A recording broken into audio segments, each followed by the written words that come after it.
Ankh-Morpork was full of men living in lodgings. Anyone with a spare room rented it out. And, in addition to the darning and stitching that was turning Miss Batty into one of the highest-earning seamstresses in the city, they needed something else that women were best able to supply. They needed feeding. There were plenty of hot chair eating places like the one Vimes headed for now. It sold plain food for plain men. There wasn't a menu. You ate what was put in front of you. You ate it quick, and you were glad to get it. If you didn't like it, there were plenty who did. The dishes had names like slum gullet, boiled eels, lobscouse, wet nellies, slumpy and treacle billy. Good, solid stuff that stuck to the ribs and made it hard to get up out of the seat. They generally had a lot of turnip in, even if they weren't supposed to. Vimes elbowed his way to the counter, dragging Nobby behind him. A chalked sign said, "All you can eat in 10 minutes for 10p. Beneath it, a large woman was standing bare-armed by a cauldron in which uncertain things bubbled in grey scum. She gave him an appraising look and then glanced at his sleeve. "What can I do for you, Sergeant?" she said. "What happened to Sergeant Nock?" "Comes in here a lot, does he?" said Vimes. "Dinner and supper." Her look said it all. Second helpings, too, and never pays. Vimes held up Nobby. "See this?" "Is it a monkey?" said the woman. "Ha ha, very funny," moaned Nobby as Vimes lowered him again. "He's going to come in here for 1 square meal every day," said Vimes. "All he can eat for 10 pence. "Yes? And who's paying, may I ask?" "Me." Vimes plonked a $half on the table. "That's 5 days in advance. What's the special today? Slum gullet? It'll put airs in his chest when he has his chest. Give him a big bowl. You might make a loss on this deal." He shoved Nobby onto a bench, placed the greasy bowl in front of him and sat down opposite. "You said a lady," he said. "Don't mess me about, Nobby."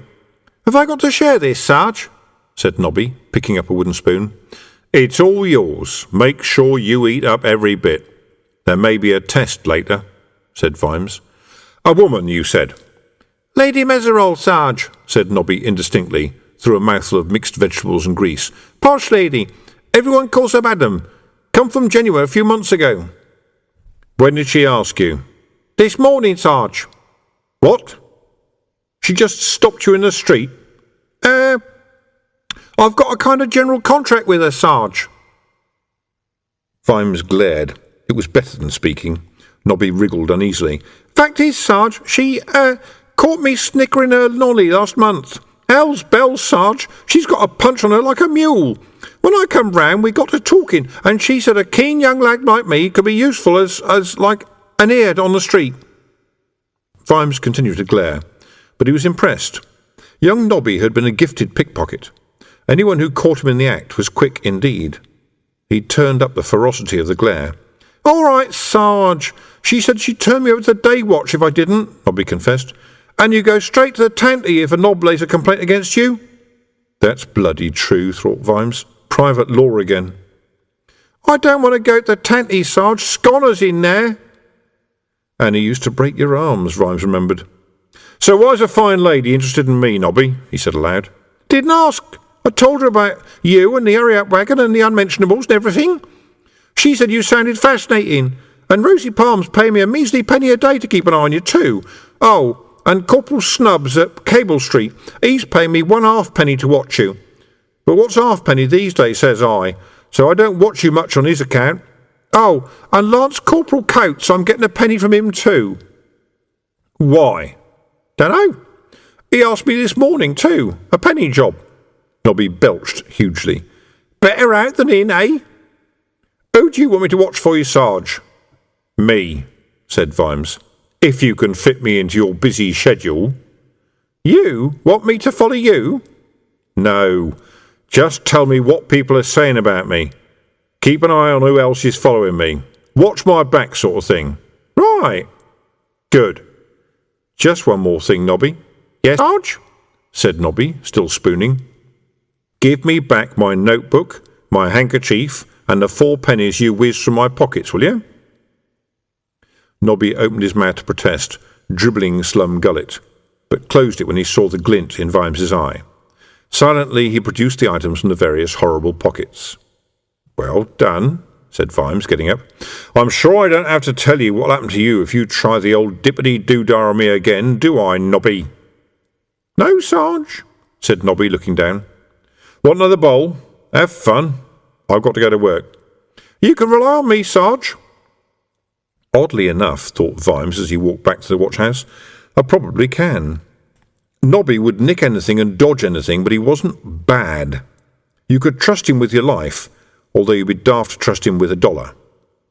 He purchased a packet of Pantweed Slim Panatellas from another street trader. Carrying them around in their cardboard packet didn't feel right at all.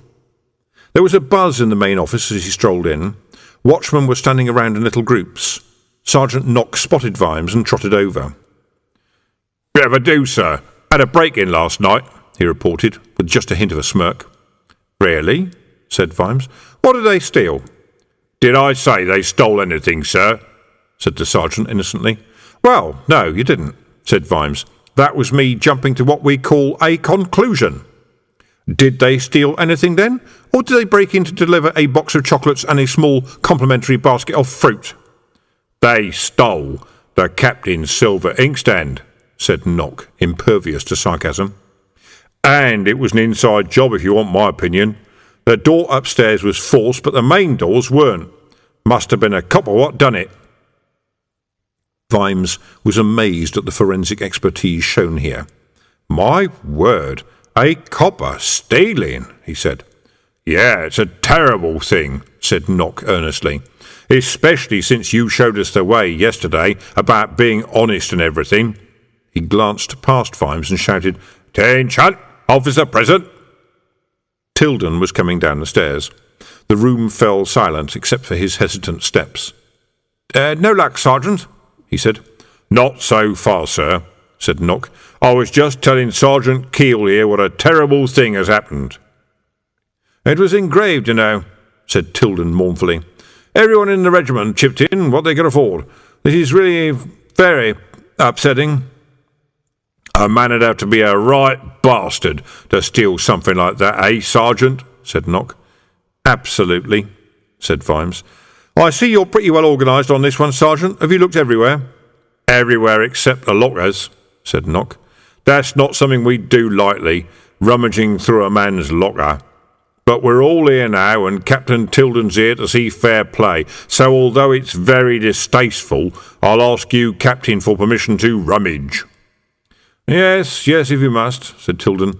"I don't like the idea. It is really quite dishonourable, you know."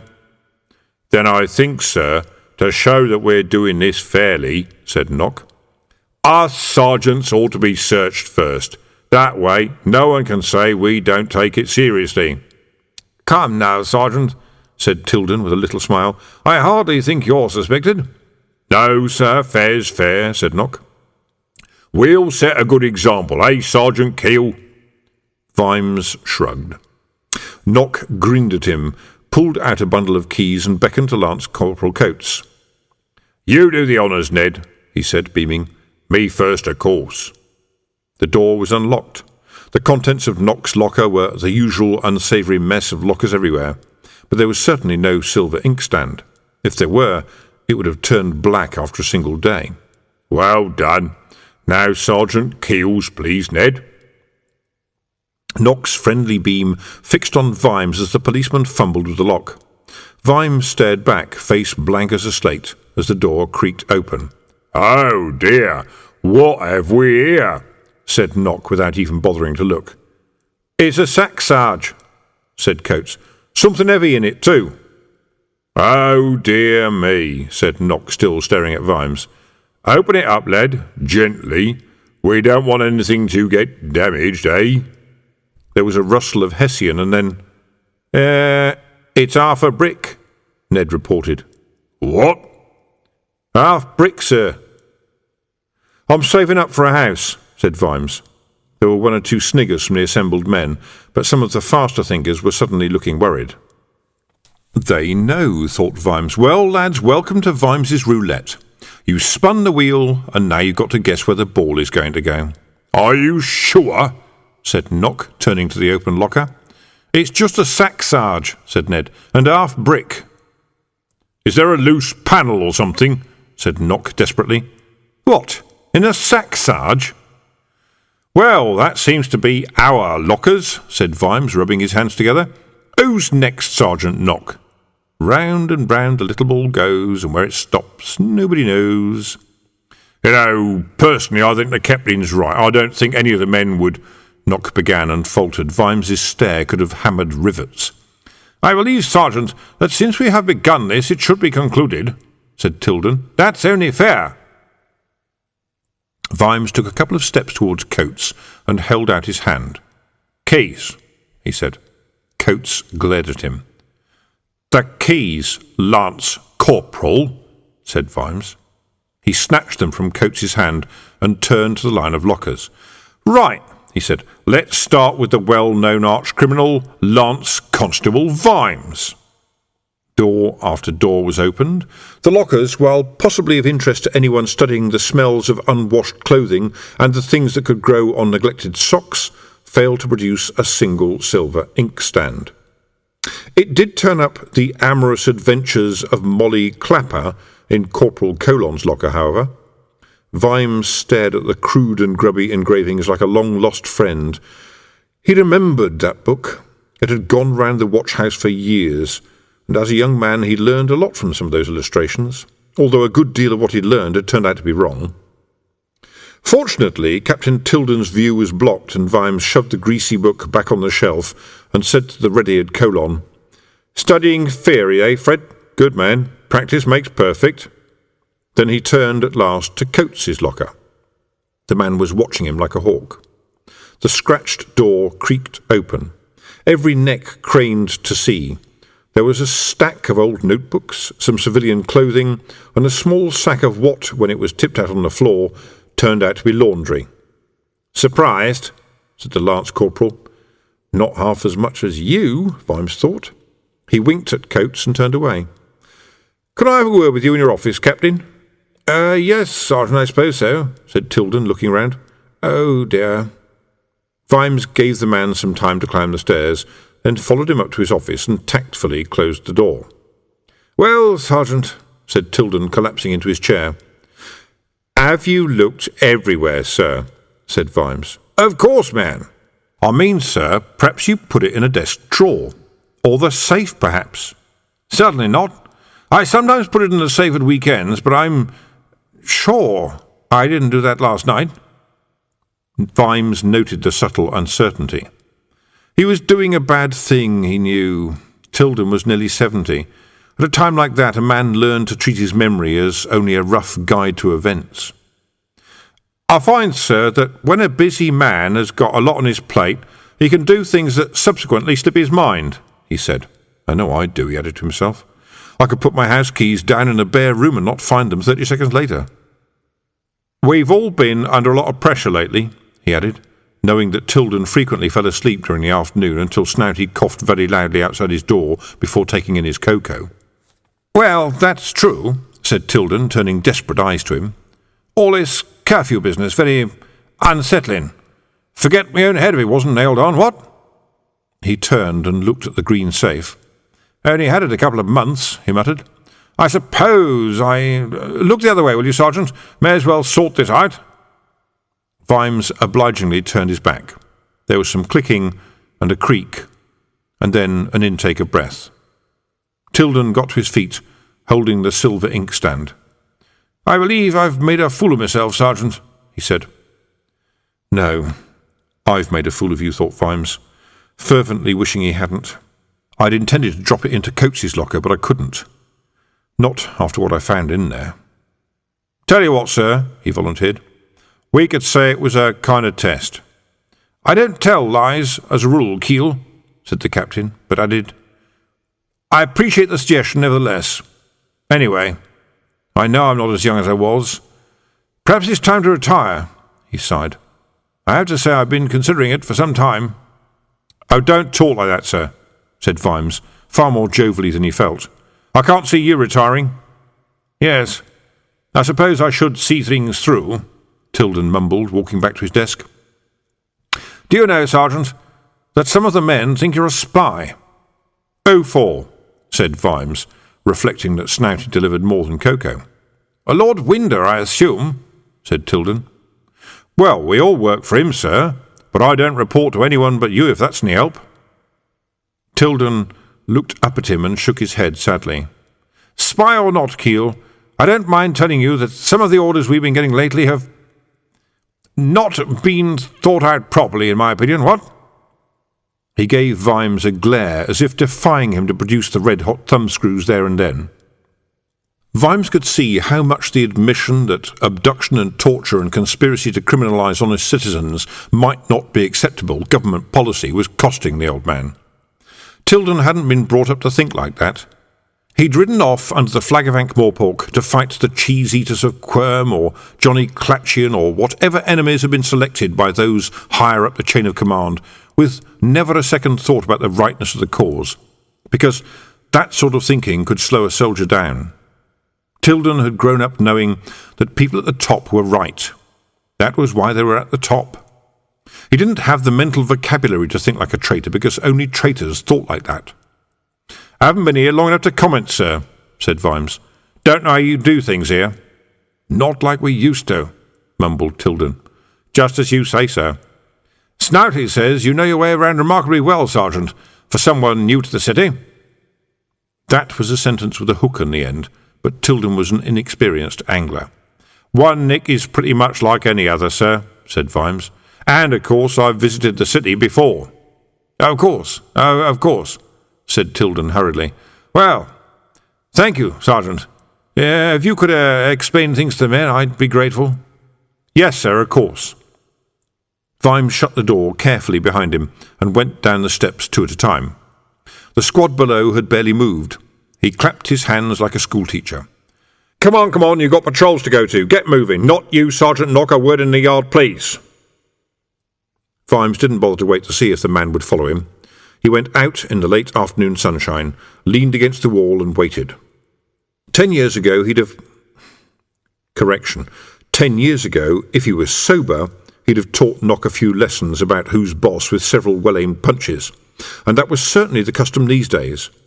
Scraps between watchmen hadn't been uncommon when Vimes was a constable, but that wouldn't do for Sergeant Keel.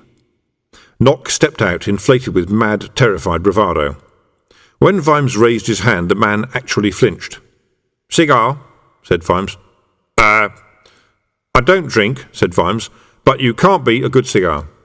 I don't smoke, mumbled Knock. Look, about the inkstand. Do you know, he'd gone and put it in that safe of his, said Vimes, smiling. He had. And then forgotten about it, said Vimes. Happens to us all, Winsborough. A man's mind starts to wander. He's never quite certain of what he's done. Vimes maintained the friendly grin. It was as good as raining blows. Besides, he'd given Knock his correct name. The man never used it in public for fear of the panic it might cause. Just thought I'd put your mind at rest about it, said Vimes. Sergeant Winsborough Knock shifted uneasily from one foot to the other. He wasn't certain whether he'd got away with something or had just ended up getting deeper into something else. Tell me more about Lance Corporal Coates, said Vimes.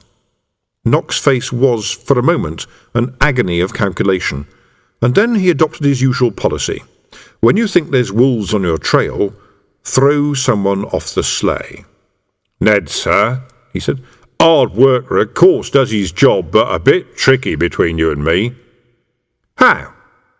And you don't have to call me Sir, Winsborough. Not out here. He reckons Jack's as good as his master, if you know what I mean. Reckons he's as good as anyone. Bit of a troublemaker in that respect. Barrack room lawyer?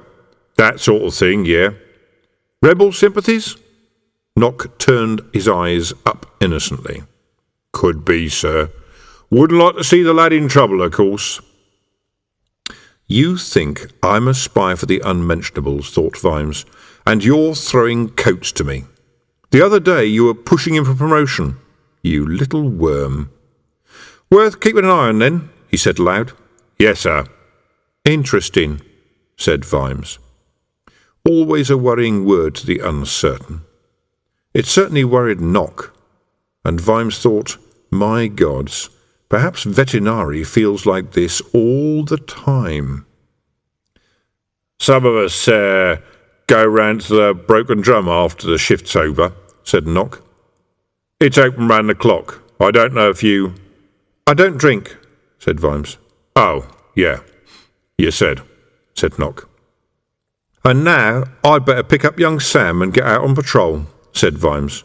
"Nice to have had this little talk with you, Winsborough." He strode past, taking care not to look back. Sam was still waiting in the main office, but was sucked into his wake as he swept past. "I say, who's the skirt up there with old Folly?" The prefects looked up. On the raised platform at the end of the noisy hall, Dr. Follett, Master of Assassins and ex officio headmaster of the Guild School, was in animated conversation with, indeed, a lady. The vivid purple of her dress made a splash of colour in the vast room, where black predominated, and the elegant whiteness of his hair shone like a beacon in the darkness. It was a guild of assassins, after all. Black was what you wore. The night was black, and so were you, and black had such style, and an assassin without style, everyone agreed, was just a highly paid, arrogant thug. The prefects were all over 18, and therefore allowed to visit parts of the city that the younger boys weren't even supposed to know about. Their pimples no longer erupted at the sight of a woman. Now their eyes narrowed. Most of them had already learned that the world was an oyster that could be opened with gold if a blade did not suffice. "Probably a parent," said one of them. "I wonder who's the lucky boy." "I know who she is," said Ludo Ludorum, head of Viper House. "I heard some of the masters talking earlier. She's Madame Roberta Mesereau. Bought the old house in Easy Street. They say she made a pile of money in Genoa and wants to settle down here. Looking for investment opportunities, apparently." "Madam," said Downey, "an honorific or a job description?" "In Genoa? Could be both," said someone to general laughter. "Folly's certainly plying her with champagne," said Downey. "They're on their third bottle. What have they got to talk about?" "Politics," said Ludo. "Everyone knows Winder isn't going to do the decent thing, so it'll be down to us. And Folly's annoyed because we've lost 3 chaps up there already. Winder's pretty cunning. There's guards and soldiers everywhere you look." "Winder's a skag," said Downey. "Yes, Downey, you call everyone a skag," said Ludo calmly. "Well, everyone is." Downey turned back to the table, and a movement, or rather a lack of movement, caught his eye. Towards the far end, one young assassin was sitting reading, with a bookstand positioned in front of his plate. He was intent on it, an empty fork halfway to his mouth. With a wink at the others, Downey selected an apple from the bowl in front of him, stealthily drew his arm back and let fly with malicious accuracy. The fork moved like a snake's tongue and skewered the apple out of the air. The reader turned a page. Then, eyes never leaving the print, he delicately brought the fork up to his mouth and took a bite out of the apple. The rest of the table looked back at Downey, and there were 1 or 2 chuckles. The young man's brow furrowed. Assault having failed, he was forced to try a scathing wit, which he did not have.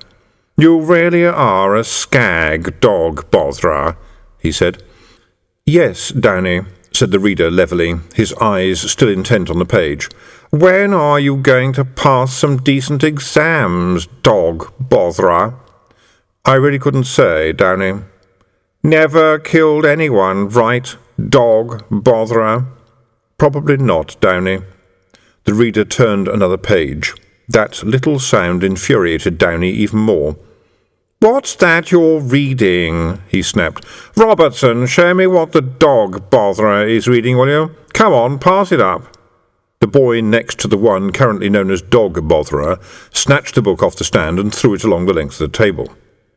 The reader sighed and sat back as Downey gave the pages a cursory flick.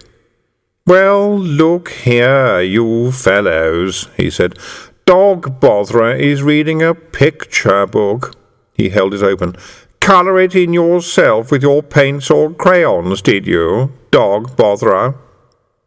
The former reader stared up at the ceiling. "No, Downey. It was hand-coloured to his instructions by Miss Amelia Jane, the sister of Lord Winstanley Greville Pipe, the author." It says so on the frontispiece, you will note. And here's a lovely picture of a tiger, Downey ploughed on. Why, you're looking at pictures, dog botherer. Because Lord Winstanley has some interesting theories on the art of concealment, Downey, said the reader. Huh? Black and orange tiger in green trees, said Downey, turning the pages roughly. Big red ape in green forest. Black and white zebra in yellow grass. What's this, a manual on how not to do it? Again there was a round of chuckles, but they were forced. Downey had friends because he was big and rich, but sometimes he was embarrassing to have around. As a matter of fact, Lord Winstanley also has an interesting point to make on the dangers of intuitive... This is a guild book, dog botherer, Downey demanded. No, Downey. It was privately engraved some years ago, and I succeeded in tracing a copy in... Downey's hand shot out. The book whirled away, causing a table full of younger boys to scatter, and landed at the back of the fireplace. The diners on the top tables looked round, and then turned back in disinterest. Flames licked up. For a moment the tiger burned brightly. "Rare book, was it?" said Downey, grinning. "I think it may now be said to be non-existent," said the one known as Dog Botherer. "That was the only extant copy. Even the engraved plates have been melted down." "Don't you ever get upset, Dog Botherer?" "Oh, yes, Downey," said the reader. He pushed his chair back and stood up. "And now, I believe, I will have an early night." He nodded at the table. "Good evening, Downey. Gentlemen." "You're a skag, veterinary." "Just as you say, Downey." Vimes thought better when his feet were moving. The mere activity calmed him down and shook his thoughts into order.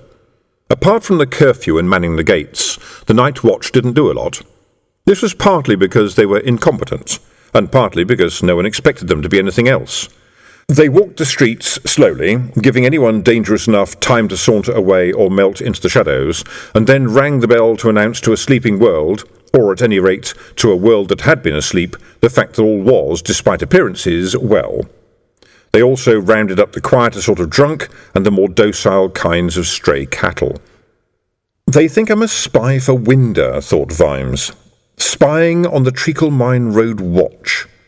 It's like spying on dough. Vimes had flatly refused to carry a bell. Young Sam had acquired a lighter one, but out of deference to Vimes's crisply expressed wishes, kept the clapper muffled with the duster. "Is the wagon going out tonight, Sarge?" said young Sam, as the twilight faded towards night. "Yeah, Colon and Waddy are on it." "Taking people to Cable Street?" "No," said Vimes. "I told them to take everyone to the watch house, and Snouty'll fine 'em $50 and take their name and address. Perhaps we'll have a raffle." "We'll get into trouble, Sarge." "The curfew's just to frighten people. It doesn't mean much." "Our Mum says there's going to be trouble soon," said Sam. "She heard it in the fish shop. Everyone says it's going to be Snapcase at the palace. He listens to the people." "Yeah, right," said Vimes. "And I listen to the thunder, but I don't do anything about it." "Our Mum says everyone will have a voice in the city when Snapcase the patrician," Sam went on. "Keep the voice down, kid." "The day'll come when the angry masses will rise up and throw off their shekels, the fishmonger says," said Sam. If I was a spy for Swing, that fishmonger would be gutted, Vimes thought. Quite the revolutionary, our Mum. He wondered if it was at all possible to give this idiot some lessons in basic politics. That was always the dream, wasn't it? I wish I'd known then what I know now. But when you got older you found out that you now wasn't you then. You then was a twerp. You then was what you had to be to start out on the rocky road of becoming you now, and one of the rocky patches on that road was being a twerp. A much better dream, one that would ensure sounder sleep, was not to know now what you didn't know then. "What's your dad do?" he said, as if he didn't know. "He passed away a long time ago, Sarge," said Sam, "when I was little. Run down by a cart when he was crossing the street, our Mum said." What a champion liar she was, too. "Sorry to hear that," said Vimes. Our Mum says you'd be welcome round to tea one night, what with you being all by yourself in a strange city, Sarge." "Would you like me to give you another tip, lad?" said Vimes. "Yes, Sarge, I'm learning a lot." "Lance constables do not invite their sergeants round to tea. Don't ask me why. It's one of those things that does not happen." "You don't know our mum, Sarge." Vimes coughed. "Mums are mums, Lance Constable. They don't like to see men managing by themselves in case that sort of thing catches on. Besides, I know she's been up in small gods these past 10 years. I'd rather put one hand flat on the table and give Swing the hammer than walk down Cockbill Street today." "Well," said Sam, "she says she's going to make you some distressed pudding, Sarge. She makes great distressed pudding, our mum." The best, thought Vimes, staring into the middle distance. Oh, gods, the very best. No one has ever done it better. "That'd be very kind of her," he managed. "Sarge," said Sam after a while, "why are we patrolling Morphic Street? It's not our beat." "I switched beats. I ought to see as much of the city as possible," said Vimes. "Not a lot to see in Morphic Street tonight, Sarge." Vimes looked at the shadows. "Oh, I dunno," he said. "It's amazing what you see if you concentrate." He pulled Sam into a doorway. "Just whisper, lad," he said. "Now look down there at the house opposite. See that doorway with the deeper shadow?" "Yes, Sarge," whispered Sam. "Why is it such a deep shadow, do you think?" "Dunno, Sarge." "'Cause someone in black is standing in it, that's why. So we're going to walk a little further, and then we'll just turn around and go back round the corner. We're heading back to the station like good boys because our cocoa's getting cold, see?" "Right, Sarge." They ambled back around the corner, and Vimes let them walk sufficiently far up the street that the footsteps died away naturally. "OK, this is far enough," he said. Give Sam his due, Vimes thought. He knew how to stand still. He'd have to teach him how to unfocus himself too, so that you could very nearly fade out of sight on a cloudy day. Had Keel taught him that? After a certain age, memory was indeed an untrustworthy thing. The city's clocks chimed the 3/4 hour. "What time's curfew?" Vimes whispered. 9 o'clock, Sarge." "Must be nearly that now," said Vimes. "No, it's only just gone 9:15, Sarge." "Well, it's going to take me a few minutes to get back. I want you to sneak back after me and wait at the corner. When it starts, you come running and banging that bell of yours." "When what starts, Sarge?" "Sarge?" But Vimes was walking noiselessly down the road. He made a note to tip Snouty $1. These boots were like foot gloves. Torches spluttered on the junction, destroying the night vision of anyone who looked in that direction. Vimes padded around its dark penumbra and sidled along the buildings on the far wall until he was level with the door. Then he swung around the frame and shouted, "You're nicked, chum!" Said the shadow. "And that's offensive language, sir, such as I would not wish my young Lance Constable to hear." Behind him he heard Lance Constable Vimes advancing at a run, ringing his bell madly and shouting, 9 o'clock and all's not well at all." And there were other sounds too, the ones Vimes had been half listening for, of doors slamming and distant footsteps hurrying away. "You bloody fool," said the struggling figure in black. "What the hell are you playing at?" He pushed at Vimes, who nevertheless tightened his grip. "That, sir, is assault upon a watch officer," said Vimes. "I'm a watch officer too, you damn flatfoot, from Cable Street. Where's your uniform?" "We don't wear uniforms." "Where's your badge?" "And we don't carry badges." "Hard to see why I shouldn't think you is a common thief then, sir. You was casing that house over there," said Vimes, happy in the role of big, thick, but horribly unshakable copper. "We seen you." "There was going to be a meeting of dangerous anarchists." "What kind of religion is that, sir?" Vimes patted the man's belt. "Oh dear, what have we here? A very nasty dagger. See this, Lance Constable Vimes? A weapon, no doubt about it. That's against the law. Carried after dark, which is even more against the law. And it's a concealed weapon." What do you mean concealed?" screamed the twisting prisoner. "It was in a bloody sheath." "Bloody, eh? Used it already, have you, sir?" said Vimes. He thrust a hand into a pocket of the man's black coat. "And what's this? A little black velvet roll with, I do believe, a complete set of lockpicks. That's going equipped for burglary, that is." They're not mine, and you know it, the man snarled.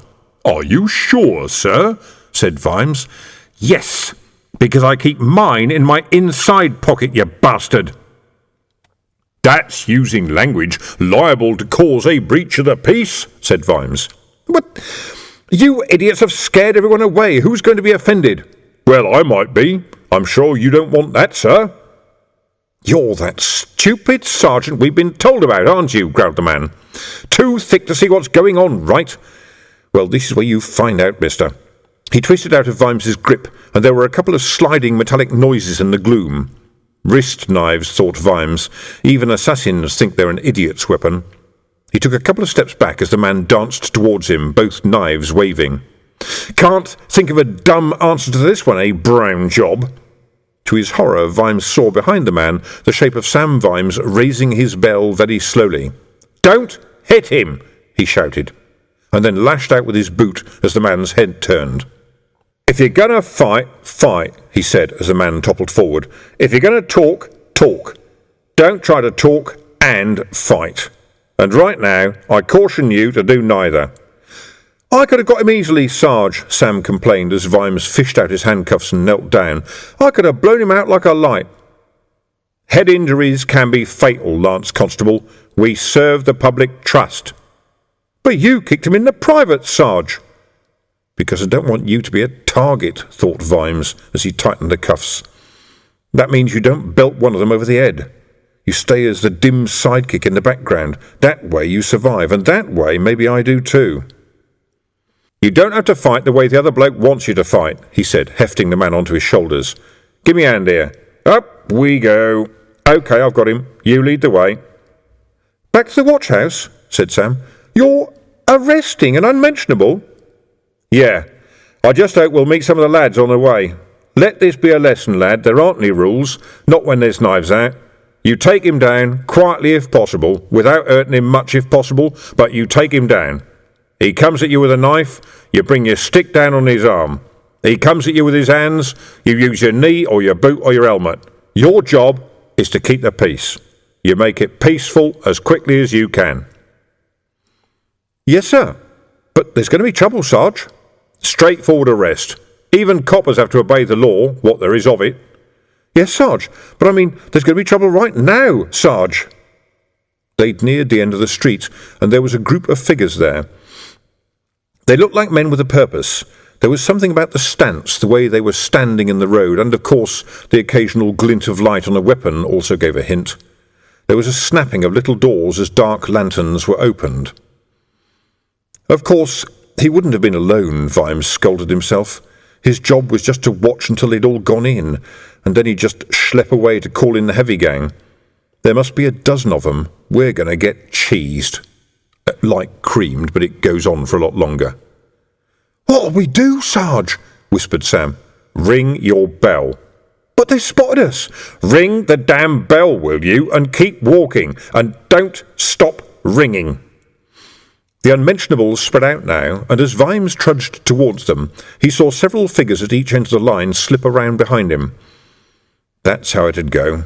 They'd be like the muggers up in Schoon Avenue, talking nice and friendly while their eyes said, hey, you know our mates are right behind you, and we know you know, and it's fun watching you trying to pretend that this is just a civilised conversation when you know that any minute you're going to get it right in the kidneys.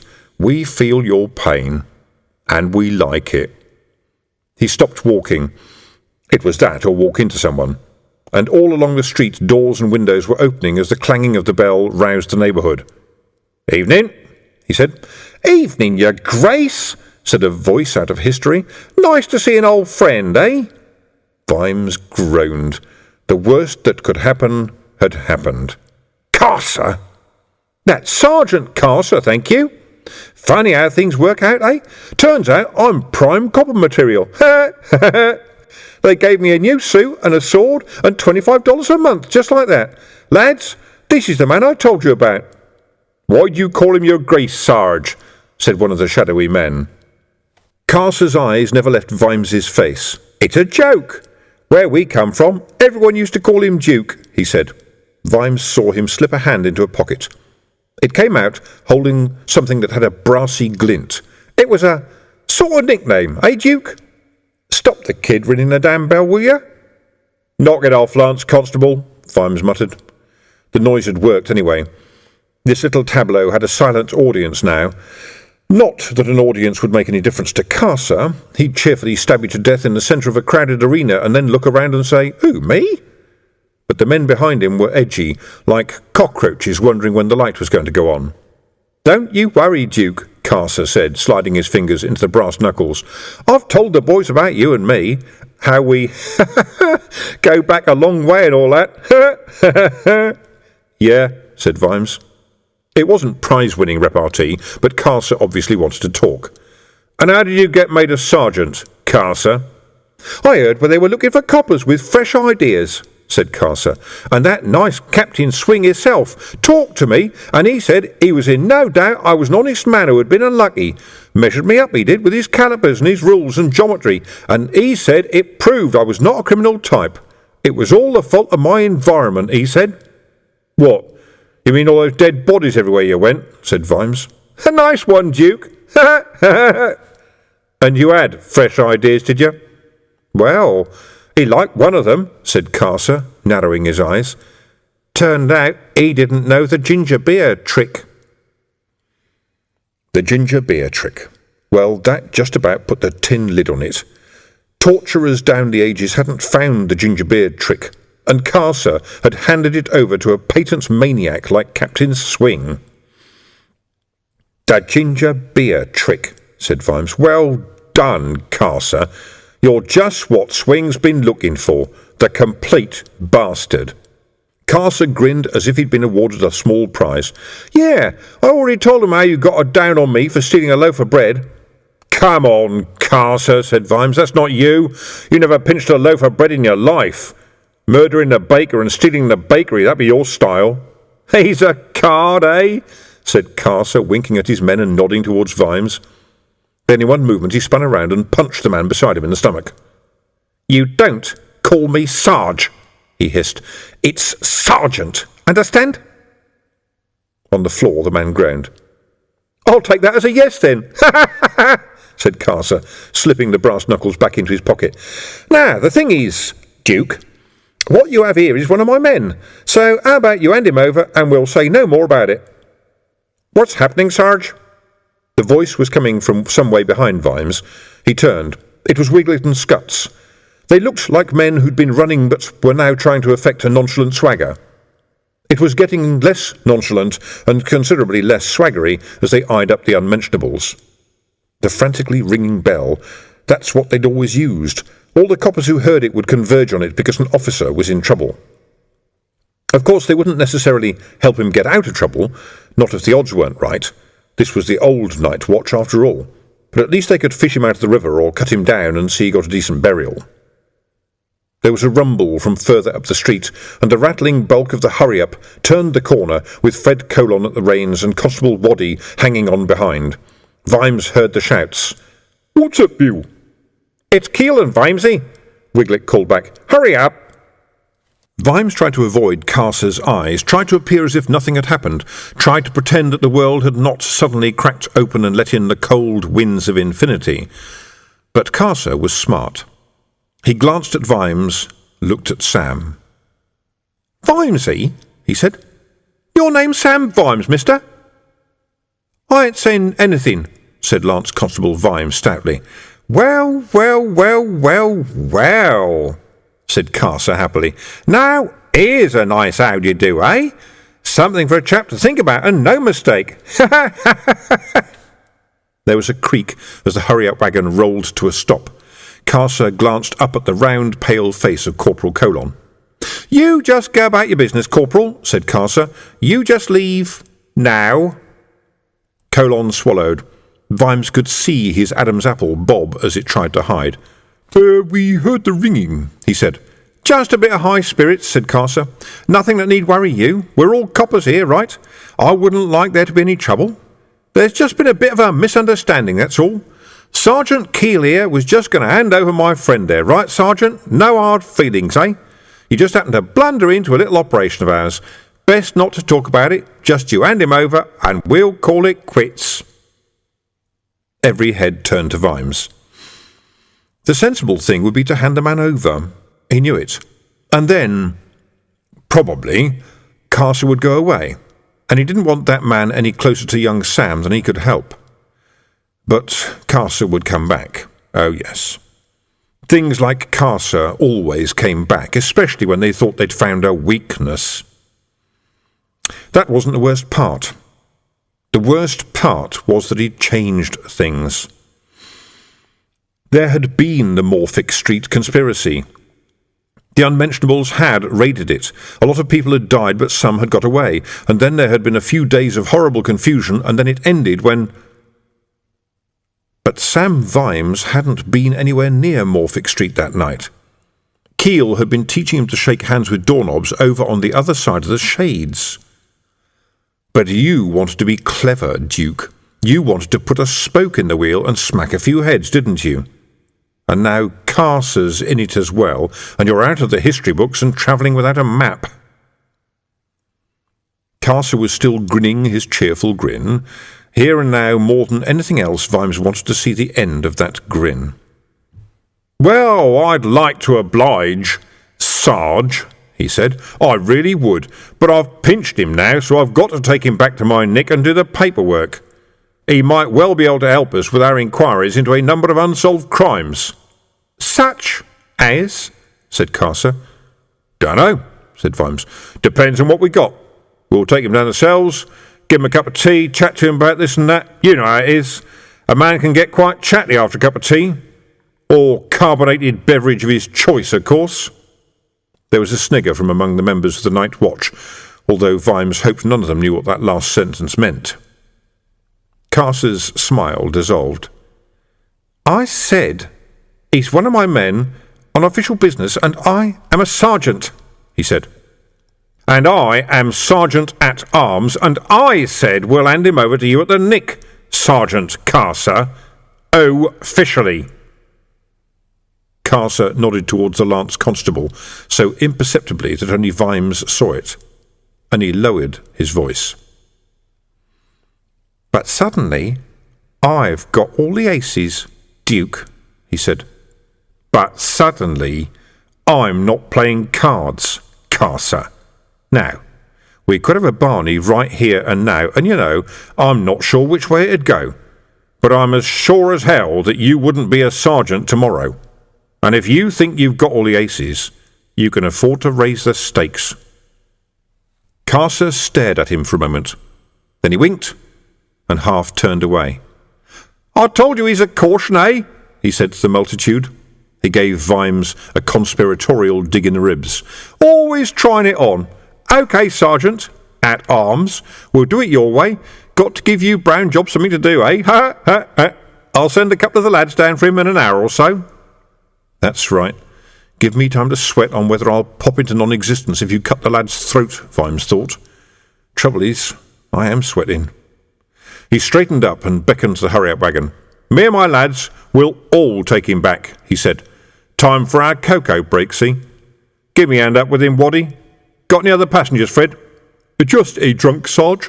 Been spewing everywhere." "OK, we'll put the prisoner in the back and we'll all hang on to the outside."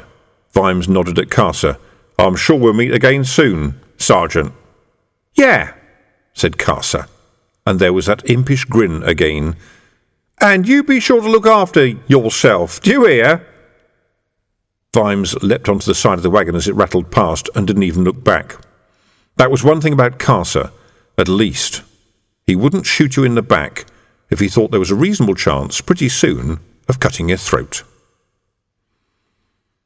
After a while, Constable Wiglet, hanging on beside him as the wagon rocked, said, "What happened back there, Sarge? You know that bloke?" "Yeah, he killed 2 coppers. One that tried to arrest him, and one who was off duty and eating a pie. Killed other people too." "But he's a copper." "Swing gave him a job, Wiglet." Suddenly the rattle of the wheels sounded much louder. All the other watchmen were listening very intently. "You been in the watch long, Constable?" said Vimes. 2 years, Sarge," said Wiglet. "Used to be a fruit porter down the market. I got a bad back and a bad chest, what with all the cold mornings." "I never heard about coppers being killed," said Lance Constable Vimes.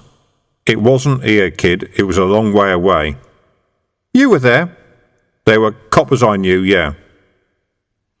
Again the mood on the carts changed. There was no obvious sound from the watchman, but over the wagon hung the word, "Aha." "So you came here to track him down?" said Wiglet. "Something like that." "We heard you came from Pseudopolis, Sarge," said Sam. "I've come from a lot of places." "Wow," said Sam. "He killed a copper who's eaten a pie?" said Fred Colon from the box. "Yep." What a bastard! What kind of pay was it?"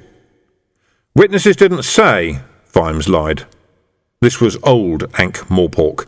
The dwarfs here now were a tiny minority who kept their heads down. Well, further down than usual. There certainly were no all-night rat pie shops. Wiglet had something on his mind.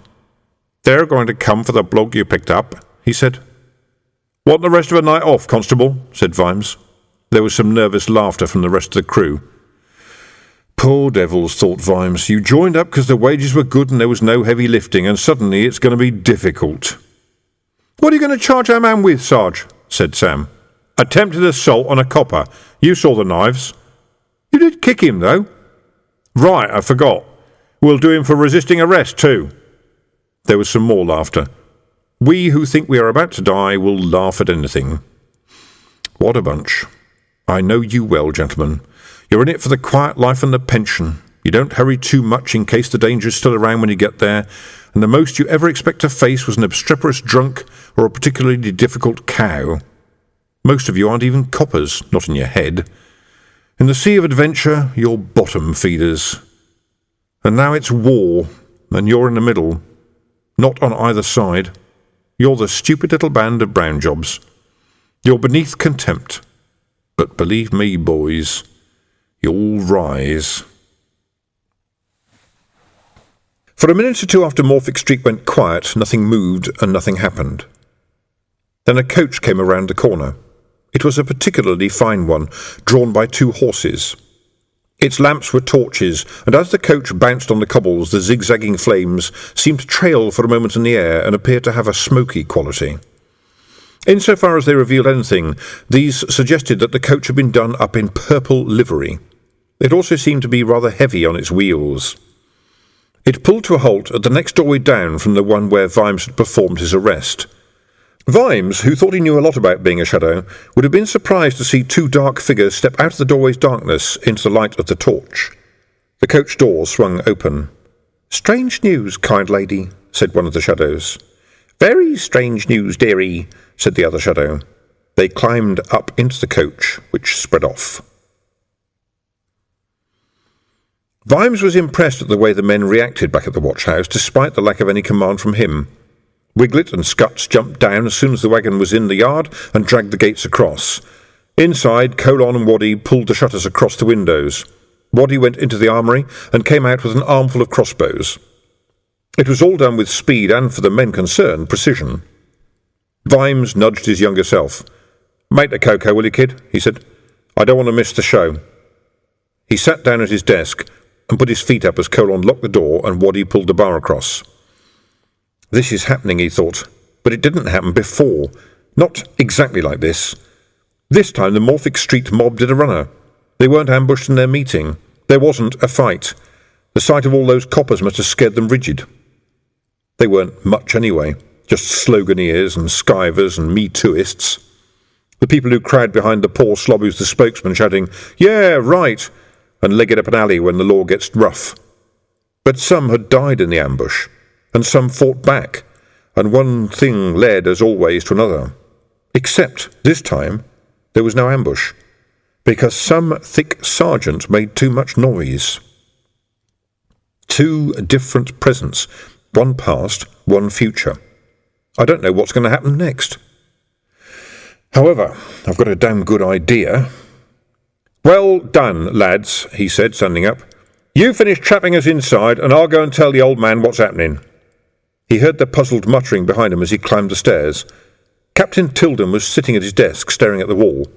Vimes coughed loudly and saluted. "Had a bit of—" he began, and Tilden turned his ashen face to him. He looked as though he had seen a ghost, and it had been in the mirror. "You've heard the news too?" Sir? The riot up at Dolly Sisters, said Tilden. It was only a couple of hours ago. I'm too close, Vimes thought as the words sank in. All those things were just names. It all seemed to happen at once. Dolly Sisters, yeah. They were a right mob of hotheads up there. The lieutenant of the day watch called in one of the regiments, said Tilden, which he was duly authorised to do, of course. Which one? Said Vimes, for the look of the thing. The name was in the history books after all. Lord Venturi's medium dragoon sergeant, my old regiment. That's right, thought Vimes, and cavalry are highly trained at civilian crowd control. Everyone knows that. And there were some accidental deaths. Vimes felt sorry for the man. In truth, it was never proved that anyone was given an order to ride people down, but did it matter? Horses pushing and people unable to get away because of the press of people behind them. It was too easy for small children to lose grip of a hand. But in fairness, missiles were thrown at the officers and one soldier was badly injured, said Tilden, as if reading the words off a card. That's all right then, Vimes thought. What kind of missiles, sir? Fruit, I gather, although there may have been some stones as well. Vimes realised that Tilden's hand was shaking. The riot was over the price of bread, I understand. No. The protest was over the price of bread, said Vimes's inner voice. The riot was what happens when you have panicking people trapped between idiots on horseback and other idiots shouting, yeah, right, and trying to push forward, and the whole thing in the charge of a fool advised by a maniac with a steel rule. The feeling of the palace, said Tilden slowly, is that revolutionary elements may attack the watch houses. Really, sir? Why? It's the sort of thing they do, said Tilden. As a matter of fact, sir, the men are putting up shutters and, do whatever you feel necessary, Sergeant, said Tilden, waving a hand with a scrawled letter in it. We are told we must be mindful of the curfew regulations. That has been underlined. Vimes paused before answering. He'd bitten back the first answer. He contented himself with, very well, sir, and left. The man wasn't a bad man, he knew. He must have been badly affected by the news to give such a stupid, dangerous order. Do what you feel necessary. Give an order like that to a man who's liable to panic when he sees a bunch of people waving their fists, and you get the Dolly Sisters massacre. He walked back down the stairs. The squad was standing around looking nervous. Prisoner in the cells, said Vimes. Corporal Colon nodded. Yes, sir, Sarge. Stoutly says that up at Dolly Sisters. I know. Now here's what I feel is necessary. Take the shutters down, unbar the door, leave it open and light all the lamps. Why isn't the blue lamp over the door lit? Do know, Sarge, but what if... Get it lit, Corporal. And then you and Waddy go and stand guard outside where you can be seen. You're friendly-looking local lads. Take your bells, but I want to make this very clear, no swords, right? No swords? Colon burst out. But what if a bloody great mob comes round the corner and I'm not armed? Vimes reached him in 2 swift strides and stood nose to nose. And if you have got a sword, what will you do, eh? Against a bloody great mob. What do you want them to see? Now, what I want them to see is Fatty Colon, decent lad, not too bright, I knew his dad. And there's old Waddy drinks in my pub. 'Cause if they just see a couple of men in uniform with swords, you'll be in trouble. And if you draw those swords, you'll be in real trouble. And if, by any chance, Corporal, you draw swords tonight without my order and survive, then you'll wish you hadn't done either, because you'll have to face me, see? And then you'll know what trouble is, because everything up until then will look like a bleeding day at the sodding seaside, understand? Fred Colon goggled at him. There was no other word for it. Don't let my sugary sweet tones lead you to believe that I'm not damn well giving you orders, said Vimes, turning away. Vimes? Yes, Sarge, said young Sam. Have we got a saw in this place? Snouty stepped forward. I've got a toolbox, Sarge. Nails too? Yes, sir. Right. Rip the door off my locker and hammer a lot of nails right through it, will you? Then lay it down on the upstairs landing. I'll take the saw, 'cause I'm going to the privy. After the silence that followed, Corporal Colon obviously felt he had to make a contribution. He cleared his throat and said, If you've got a problem in that area, Sarge, Mrs. Colon's got a wonderful medicine I won't be long, said Vimes. In fact, he was 4 minutes. All done, he said, returning to the sound of hammering from the locker room. Come with me, Lance Constable. Time for a lesson in interrogation. Oh, and bring the toolbox. Fred and Waddy don't like being outside, said Sam, as they went down the stone steps. They say, what if that bunch of unmentionables turn up? They needn't worry. Our friends at Cable Street are not front door kind of people. He pushed open the door to the cells. The prisoner stood up and grabbed the bars. OK, they've come, now you let me out, he said. Come on, I'll put in a good word for you. No one's come for you, sir, said Vimes. He locked the main door behind him and then unlocked the cell. It's probably been a busy time for them, he added. Been a bit of a riot over in Dolly Sisters. A few deaths. Might be a while before they get round to you. The man eyed the toolbox that the Lance Constable was holding. It was only a flicker, but Vimes saw the moment of uncertainty. I get it, he said. Good cop, bad cop, eh? If you like, said Vimes. But we're a bit short-staffed, so if I give you a cigarette, would you mind kicking yourself in the teeth? Look, this is a game, right, said the prisoner. You know I'm one of the particulars, and you're new in town and want to impress us. Well, you have. Big laugh all round, ha-ha. Anyway, I was only on stakeout. Yeah, but that's not how it works, is it? Said Vimes. Now we've got you, we can decide what you're guilty of. You know how it's done. Fancy a ginger beer? The man's face froze. You know, said Vimes, it turns out that after the riot this evening we've been warned to expect revolutionary attacks on the watchhouses. Now, personally, I wouldn't expect that. What I'd expect is a bunch of ordinary people turning up, because they'd heard what's happened. But, and you can call me Mr. Suspicious if you like, I've got a feeling that there will be something a bit worse. You see, apparently we've got to be mindful of the curfew regulations. What that means, I suppose, is that if we get people coming to complain about unarmed citizens being attacked by soldiers, which personally I would consider to be assault with a deadly weapon, we've got to arrest them. I find that rather... There was a commotion from above. Vimes nodded to young Sam, who disappeared up the stairs. Now that my impressionable assistant has gone, said Vimes quietly, I'll add, if any of my men get hurt tonight, then I'll see to it that for the rest of your life you scream at the sight of a bottle. I haven't done anything to you. You don't even know me. Yeah, like I said, we're doing it your way, said Vimes.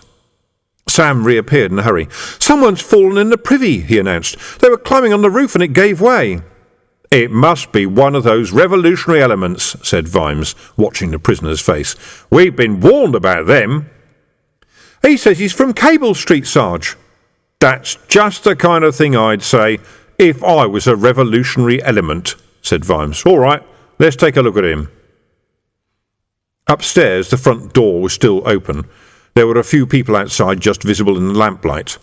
There was also Sergeant Knock inside, and he was not happy. Who said we open up like this? He was saying. It looks nasty out in those streets, very dangerous. I said we stay open, said Vimes, coming up the stairs. Is there a problem, Sergeant? Well, look, Sarge, I heard on the way over they're throwing stones at the Dimwell Street house, said Knock, deflating. There's people in the streets, mobs. I hate to think what's happening downtown. So? We're coppers. We should be getting prepared.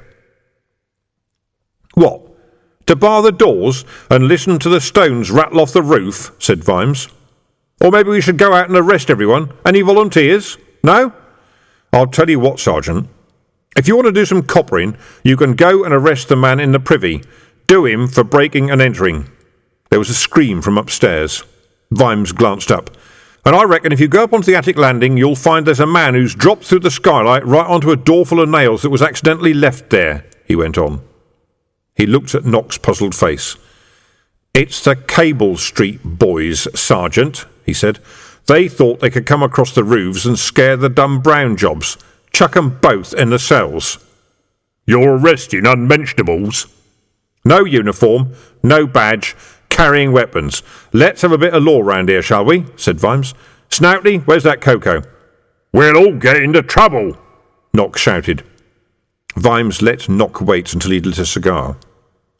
We're in trouble anyway, Winsborough, he said, shaking out the match. It's just a case of deciding what kind we want. Thanks, Snouty. He took the mug of cocoa from the jailer and nodded at Sam. Let's take a stroll outside, he said. He was aware of the sudden silence in the room, except for the whimpering coming from upstairs and the distant yelling from the privy. What are you all standing around for, gentlemen? He said. Want to ring your bells? Anyone fancy shouting out that all's well? With those words hanging in the room all big and pink, Vimes stepped out into the evening air. There were people hanging around out there, in little groups of 3 or 4, talking among themselves and occasionally turning to look at the watch-house. Vimes sat down on the steps and took a sip of his cocoa. He might as well have dropped his breeches. The groups opened up and became an audience. No man drinking a non-alcoholic chocolate beverage had ever been the centre of so much attention. He'd been right. A closed door is an incitement to bravery. A man drinking from a mug under a light and apparently enjoying the cool night air is an incitement to pause. We're breaking curfew, you know, said a young man with a quick dart forward, dart back movement. Is that right? Said Vimes. Are you going to arrest us then? Not me, said Vimes cheerfully. I'm on me break. Yeah, said the man. He pointed to Colon and Waddy. Are they on their break too? They are now. Vimes half turned. Bruise up, lads. Off you go. No need to run. There's enough for everyone. And come back out when you got it. When the sound of pounding boots had died away, Vimes turned back and smiled at the group again. So when do you come off your break? Said the man. Vimes paid him some extra attention. The stance was a giveaway. He was ready to fight, even though he didn't look like a fighter. If this were a bar room, the bartender would be taking the more expensive bottles off the shelf, because amateurs like that tended to spread the glass around. Ah, yes. And now he could see why the words bar room had occurred to him. There was a bottle sticking out of the man's pocket. He'd been drinking his defiance. Oh, around Thursday, I reckon, said Vimes, eyeing the bottle. There was laughter from somewhere in the growing crowd. Why Thursday? Said the drinker. Got me day off on Thursday. There were a few more laughs this time. When the tension is drawing out, it doesn't take much to snap it. I demand you arrest me, said the drinker. Come on, try it. You're not drunk enough, said Vimes. I should go home and sleep it off if I was you. The man's hand grasped the neck of the bottle. Here it comes, thought Vimes. By the look of him, the man had 1 chance in 5. Fortunately, the crowd wasn't too big yet. What you didn't need at a time like this was people at the back, craning to see and asking what was going on. And the lit-up watch-house was fully illuminating the lit-up man. Friend, if you take my advice, you'll not consider that, said Vimes. He took another sip of his cocoa. It was only lukewarm now, but along with the cigar it meant that both his hands were occupied. That was important. He wasn't holding a weapon. No one could say afterwards that he had a weapon. I'm no friend to you people, snapped the man, and smashed the bottle on the wall by the steps. The glass tinkled to the ground. Vimes watched the man's face, watched the expression change from drink-fueled anger to agonizing pain, watched the mouth open. The man swayed. Blood began to ooze from somewhere between his fingers, and a low, thin, animal sound escaped from between his teeth. That was the tableau, under the light.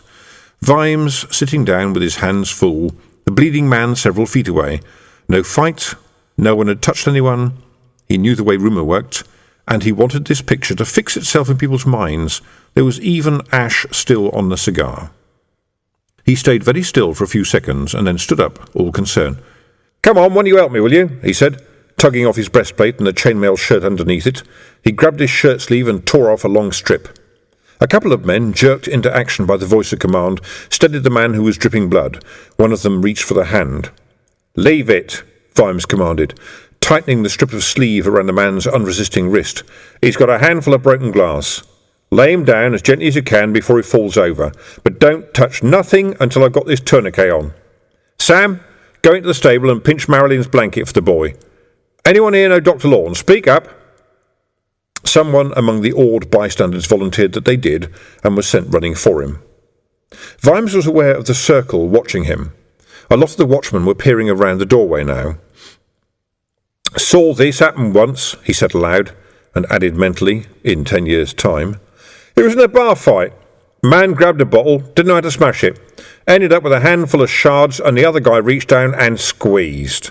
There was a satisfying groan from the crowd. "Anyone know who this man is?" he added. "Come on, someone must."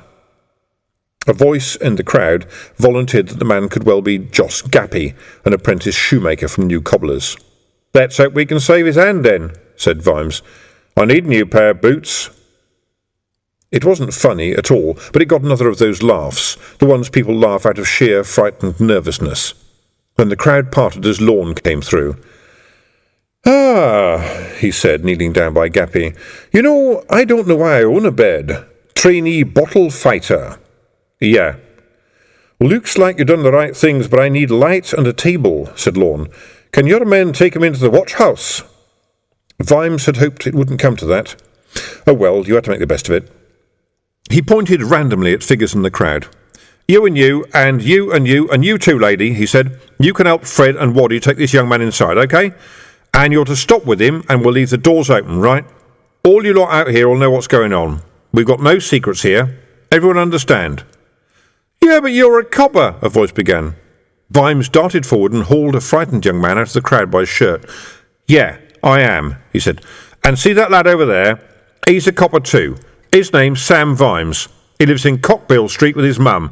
And that's Fred Colon, just got married, got a couple of rooms in Old Cobblers. And Exhibit C here is Waddy. Everyone round here knows Waddy. Billy Wiglet there, he was born in this street. Have I asked you your name?" No," the man mumbled. "That's 'cause I don't care who you are," said Vimes, letting the man go and looking round at the crowd. "Listen to me, all of you. My name's John Keel. No one gets taken into this watch-house without me knowing why. You're all here as witnesses. Those of you I pointed out, you come on inside to see fair play all round. Do the rest of you want to hang around to see what happens to Gappy? Fine, I'll get Snouty to bring you out some cocoa. Or you can go home. It's a cold night. You ought to be in your beds. I know I'd like to be in mine. And yes, we do know about Dolly Sisters, and we don't like it any more than you do. And we've heard about Dimwell Street, and we don't like that either. And that's all I've got to say tonight. Now, anyone who still wants to take a swing at the copper can step right up if they want to. I've got my uniform off. We'll have a go, here and now, fair and square, in front of everyone. Anyone?" Something brushed his shoulder and clattered onto the watch-house steps. Then there was the sound of slipping tiles from a roof on the other side, and a man fell off the roof and into the pool of light. There were gasps from the crowd, and one or two short screams. "Looks like you got a volunteer," said someone. There was the horrible nervous sniggering again. The crowd parted to let Vimes view the sudden arrival. The man was dead. If he hadn't been when he fell off the roof, he was after he hit the ground, because no neck normally looked like that. A crossbow had fallen down with him. Vimes remembered the draft across his shoulder and went back to the watch-house steps. It didn't take long to find the arrow, which had broken into several pieces. "Anyone know this man?" he said. The crowd, even those members of it who hadn't been able to get a good look at the fallen bowman, indicated definite ignorance. Vimes went through the man's pockets. Every single one was empty, which was all the evidence of identification he needed. "Looks like it's going to be a long night," he said, signalling Colon to take this body inside too. "I've got to get on with my work, ladies and gentlemen. If anyone wants to stay, and frankly I'll be obliged if you do, I'll send some lads out to build a fire. Thank you for your patience." He picked up his mail and breastplate and went back inside. "What are they doing?" he said to Sam without turning round. "Some of them are wandering off, but most of them are standing around, Sarge," said Sam, peering around the door. "Sarge? One of them shot at you." "Really? Who says the man on the roof was one of them? That's an expensive bow, and he didn't have anything in his pockets. Nothing. Not so much as a used hanky." "Very odd, Sarge," said Sam loyally. "Especially since I was expecting a piece of paper saying something like, 'I am definitely a member of the revolutionary cadre, trust me on this,'" said Vimes, looking carefully at the corpse. Yeah, that'd tell us he was a revolutionary all right, said Sam. Vimes sighed and stared at the wall a moment. Then he said, Anyone notice anything about his bow? It's the new Bolsover A7, said Fred Colon. Not a bad bow, Sarge. Not an assassin's weapon, though. That's true, said Vimes, and twisted the dead man's head so that they could see the tip of the little metal dart behind the ear. But this is. Fred, you know everyone. Where can I get some ginger beer at this time of night? Ginger beer, Sarge? Yes, Fred. Why do... Colon began. Don't ask, Fred. Just get half a dozen bottles, all right? Vimes turned to the desk on which, surrounded by a fascinated crowd, Dr. Lorne was at work on the stricken Gappy. How's it going? Said Vimes, pushing through. Slower than it'd go if people got out of the damn light, said Lorne, carefully moving his tweezers to a mug by Gappy's hand and dropping a bloody fragment of glass therein. I've seen worse on a Friday night. He'll keep the use of his fingers if that's what you want to know. He just won't be making any shoes for a while. Well done. There was general crowd approval. Vimes looked around at the people and the coppers. There were one or two muted conversations going on. He heard phrases like, bad business, and they'd say that, above the general noise. He'd played the cards well enough. Most of the lads here lived within a street or two. It was one thing to have a go at faceless bastards in uniform, but quite another to throw stones at old Fred Colon, or old Waddy, or old Billy Wiglet, who you'd known since you were 2 years old and played dead rat conkers with in the gutter. Lorne put the tweezers down and pinched the bridge of his nose. That's it, he said wearily. A bit of stitching and he'll be fine. And there's some others I need you to take a look at, said Vimes. You know, that comes as no surprise, said the doctor. One's got a lot of holes in his feet, one dropped through the privy roof and has got a twisted leg, and one's dead. I don't think I can do much about the dead one, said the doctor. How do you know he's dead? I realise I may regret asking that question. He's got a broken neck from falling off a roof, and I reckon he fell off because he got a steel crossbow bolt in his brain. Ah, that sounds like dead if you want my medical opinion. Did you do it? No. Well, you're a busy man, Sergeant. You can't be everywhere. The doctor's face cracked into a grin when he saw Vimes go red, and he walked over to the corpse. Yes, I'd say that life is definitely extinct, he said. And I want you to write that down, please, on paper, with official-sounding words like contusion and abrasions. I want you to write that down, and I want you to write down what time you found he was dead. And then if you don't mind, 2 lads will take you down to look at the other 2, and after you treated them, thank you, I'd like you to sign another piece of paper saying you did, and I called you in. 2 copies of everything, please. All right. Dare I ask why? I don't want anyone to say I did it. Why should anyone say that? You told me he fell off a roof. These are suspicious times, Doctor. Ah, here's Fred. Any luck? Corporal Colon was carrying a box. He put it down on the desk with a grunt. Old Mrs. Arbiter didn't like being knocked up in the middle of the night, he announced. I had to give her $1. Vimes didn't dare look at Lorne's face. Really, he said as innocently as possible. And you got the ginger beer? 6 pints of her best stuff, said Colon. There's 3 pence back on the bottles, by the way, and, he shuffled uneasily. I heard they set fire to the watch house at Dolly's sister's, Sarge.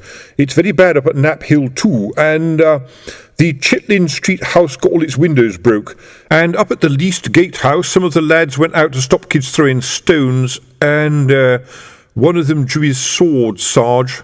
And he'll probably live, Sarge. Dr. Lorne looked about him at the crowded office where people were still talking. Snouty was going round with a tray of cocoa. Out in the street, some of the watchmen were standing around a makeshift fire with the remnants of the crowd. Well, I must say I'm impressed, he said. Sounds like you're the only watch house not under siege tonight. I don't want to know how you did it. Luck played a part, said Vimes. And I've got 3 men who carry no personal identification whatsoever in the cells, and another anonymous would-be assassin who has been assassinated. Quite a problem, said Lorne. Now me, I just have to deal with simple mysteries like what the rash means.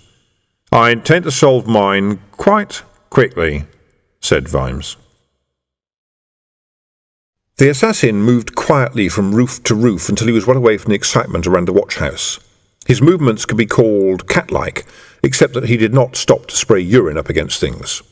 Eventually, he reached one of the upper world's many hidden places where several thickets of chimneys made a little sheltered space, invisible from the ground and from most of the surrounding roofscape. He didn't enter it immediately, but circled it for a while, moving with absolute silence from one vantage point to another. What would have intrigued a watcher who knew the ways of Ankh-Morpork's guild of assassins was how invisible this one was. When he moved, you saw movement. When he stopped, he wasn't there. Magic would have been suspected, and, in an oblique way, the watcher would have been right. 90% of most magic merely consists of knowing one extra fact. At last, the figure appeared satisfied and dropped into the space. He picked up a bag from its nesting place between the smoking pots, and there was some faint swishing and heavier breathing that suggested clothes were being changed. After a minute or so, he emerged from the hidden niche, and now, somehow, he was visible. Hard to see, yes, one shadow among others, but nevertheless there in a way that he had not been before when he'd been as visible as the breeze. He dropped lightly onto a lean-to roof, and thence to the ground, where he stepped into a handy shadow. Then there was a further transformation. It was done quite easily. The evil little crossbow was disassembled and slipped into the pockets of a clink-free velvet bag. The soft leather slippers were exchanged for a pair of heavier boots that had been stashed in the shadow, and a black hood was pushed back. He walked lightly round the corner and waited a few minutes. A coach came along, its torches trailing flame. It slowed briefly, and its door opened and shut. The assassin settled back in his seat as the coach picked up speed again. There was a very faint lamp in the carriage. Its glow revealed a female figure relaxing in the shadows opposite. As the coach passed a torch, there was a suggestion of lilac silk. "You've missed a bit," said the figure. It produced a lilac-coloured handkerchief and held it in front of the young man's face. "Spit," came the command. Reluctantly, he did so. A hand wiped his cheek and then held the cloth up to light. "Dark green," said the woman. "How strange. I understand, Havelock, that you scored 0 in your examination for stealthy movement." "May I ask how you found that out, madam?" "Oh, one hears things," madam said lightly. "One just has to hold money up to one's ear." "Well, it was true," said the assassin. "And why was this?" "The examiner thought I'd used trickery, madam." "And did you?" "Of course, I thought that was the idea." "And you never attended his lessons," he said. "Oh, I did. Religiously." "He says he never saw you at any of them." Havelock smiled. "And your point, madam, is?" Madam laughed. "Will you take some champagne?" There was the sound of a bottle moving in an ice bucket. "Thank you, madam, but no." "As you wish. I shall. And now, a report, please." "I can't believe what I saw. I thought he was a thug, and he is a thug. You can see his muscles thinking for him. But he overrules them moment by moment. I think I saw a genius at work, but—" "What?" "He's just a sergeant, madam." "Don't underestimate him on that account. It is a very useful rank for the right man. The optimum balance of power and responsibility. Incidentally, they say he can read the street through the soles of his boots, and keeps them very thin for that purpose." There are plenty of different surfaces, that's true, but— "You're always so solemn about these things, Havelock. Not at all like your late father. Think mythologically. He can read the street. He can hear its voice, take its temperature, read its mind. It talks to him through his boots. Policemen are just as superstitious as other people. Every other watch-house was attacked tonight. Oh, Swing's people egged it on, but it was malice and stupidity that did most damage. But not in Treacle Mine Road. No. Keel opened the doors and let the street inside. I wish I knew more about him. I'm told that in Pseudopolis he was considered to be slow, thoughtful, sensible. He certainly seems to have bloomed here. I inhumed a man who attempted to nip him in the bud. Really? That doesn't sound like swing. How much do I owe you? The young man called Havelock gave a shrug. Call it $1, he said. That's very cheap. He wasn't worth more. I should warn you, though. Soon you may want me to deal with Keel. Surely someone like him wouldn't side with people like Winder and Swing? He's a side all by himself. He is a complication. You may think it best if he ceased to complicate. The rattling of the coach underlined the silence this remark caused. It was moving through a richer part of the city now, where there was more light, and the curfew, being for poorer people, was less rigorously observed. The figure opposite the assassin stroked the cat on her lap. No, he'll serve some purpose, said Madame. Everyone is telling me about Keel. In a world where we all move in curves, he proceeds in a straight line. And going straight in a world of curves makes things happen. She stroked the cat. It yowled softly. It was ginger and had an expression of astonishing smugness, although periodically it scratched at its collar. On a different subject, she said. What was that business with the book? I did not like to take too much notice. Oh, it was an extremely rare volume I was able to track down on the nature of concealment. That stupid hulk of a boy burned it. Yes, that was a piece of luck. I was afraid he might try to read it, although, Havelock smiled wanly, someone would have had to help him with the longer words. Was it valuable? Priceless, especially now it has been destroyed. Ah, it contained information of value, possibly involving the colour dark green. Will you tell me? I could tell you, Havelock smiled again, but then I would have to find someone to pay me to kill you. Then don't tell me. But I do think Dog Botherer is an unpleasant nickname. When your name is Veterinary, madam, you're happy enough if it's merely Dog Botherer. Can you drop me off a little way from the guild, please? I'll go in via the roof. I have a tiger to attend to before I go up to, you know. A tiger! How exciting! She stroked the cat again. You found your way in yet? Veterinary shrugged. I've known my way for years, madam, but now he has half a regiment around the palace, 4 or 5 guards on each door with irregular patrols and spot checks. I can't get through them. Only let me get inside, please, and the men inside are no problem. The cat pawed at its collar. Is it possible that he is allergic to diamonds? Said Madame. She held up the cat. Is you allergic to diamonds, then? Havelock sighed, but inwardly, because he respected his aunt. He just wished she was a bit more sensible about cats. He felt instinctively that if you were going to fondle a cat while discussing matters of intrigue, then it should be a long-haired white one. It shouldn't be an elderly street tom with regular bouts of flatulence. What about the sergeant? He said, shifting along the seat as politely as possible. The lady, all in lilac, lowered the cat gently onto the seat. There was a distressing smell. I think I should meet Mr. Keel as soon as possible, she said. Perhaps he can be harnessed. The party is tomorrow night. Do you mind opening the window? A little later that night, Downey was walking unsteadily back to his study after a convivial time in the prefect's common room when he noticed that a torch had gone out. With a swiftness that might have surprised someone who saw no further than his flushed face and unsteady walk, he pulled out a dagger and scanned the corridor. He glanced up at the ceiling, too. There were grey shadows everywhere, but nothing more than that. Sometimes torches did go out all by themselves. He stepped forward. When he woke up in his bed next morning, he put the headache down to some bad brandy and some skag had painted orange and black stripes on his face.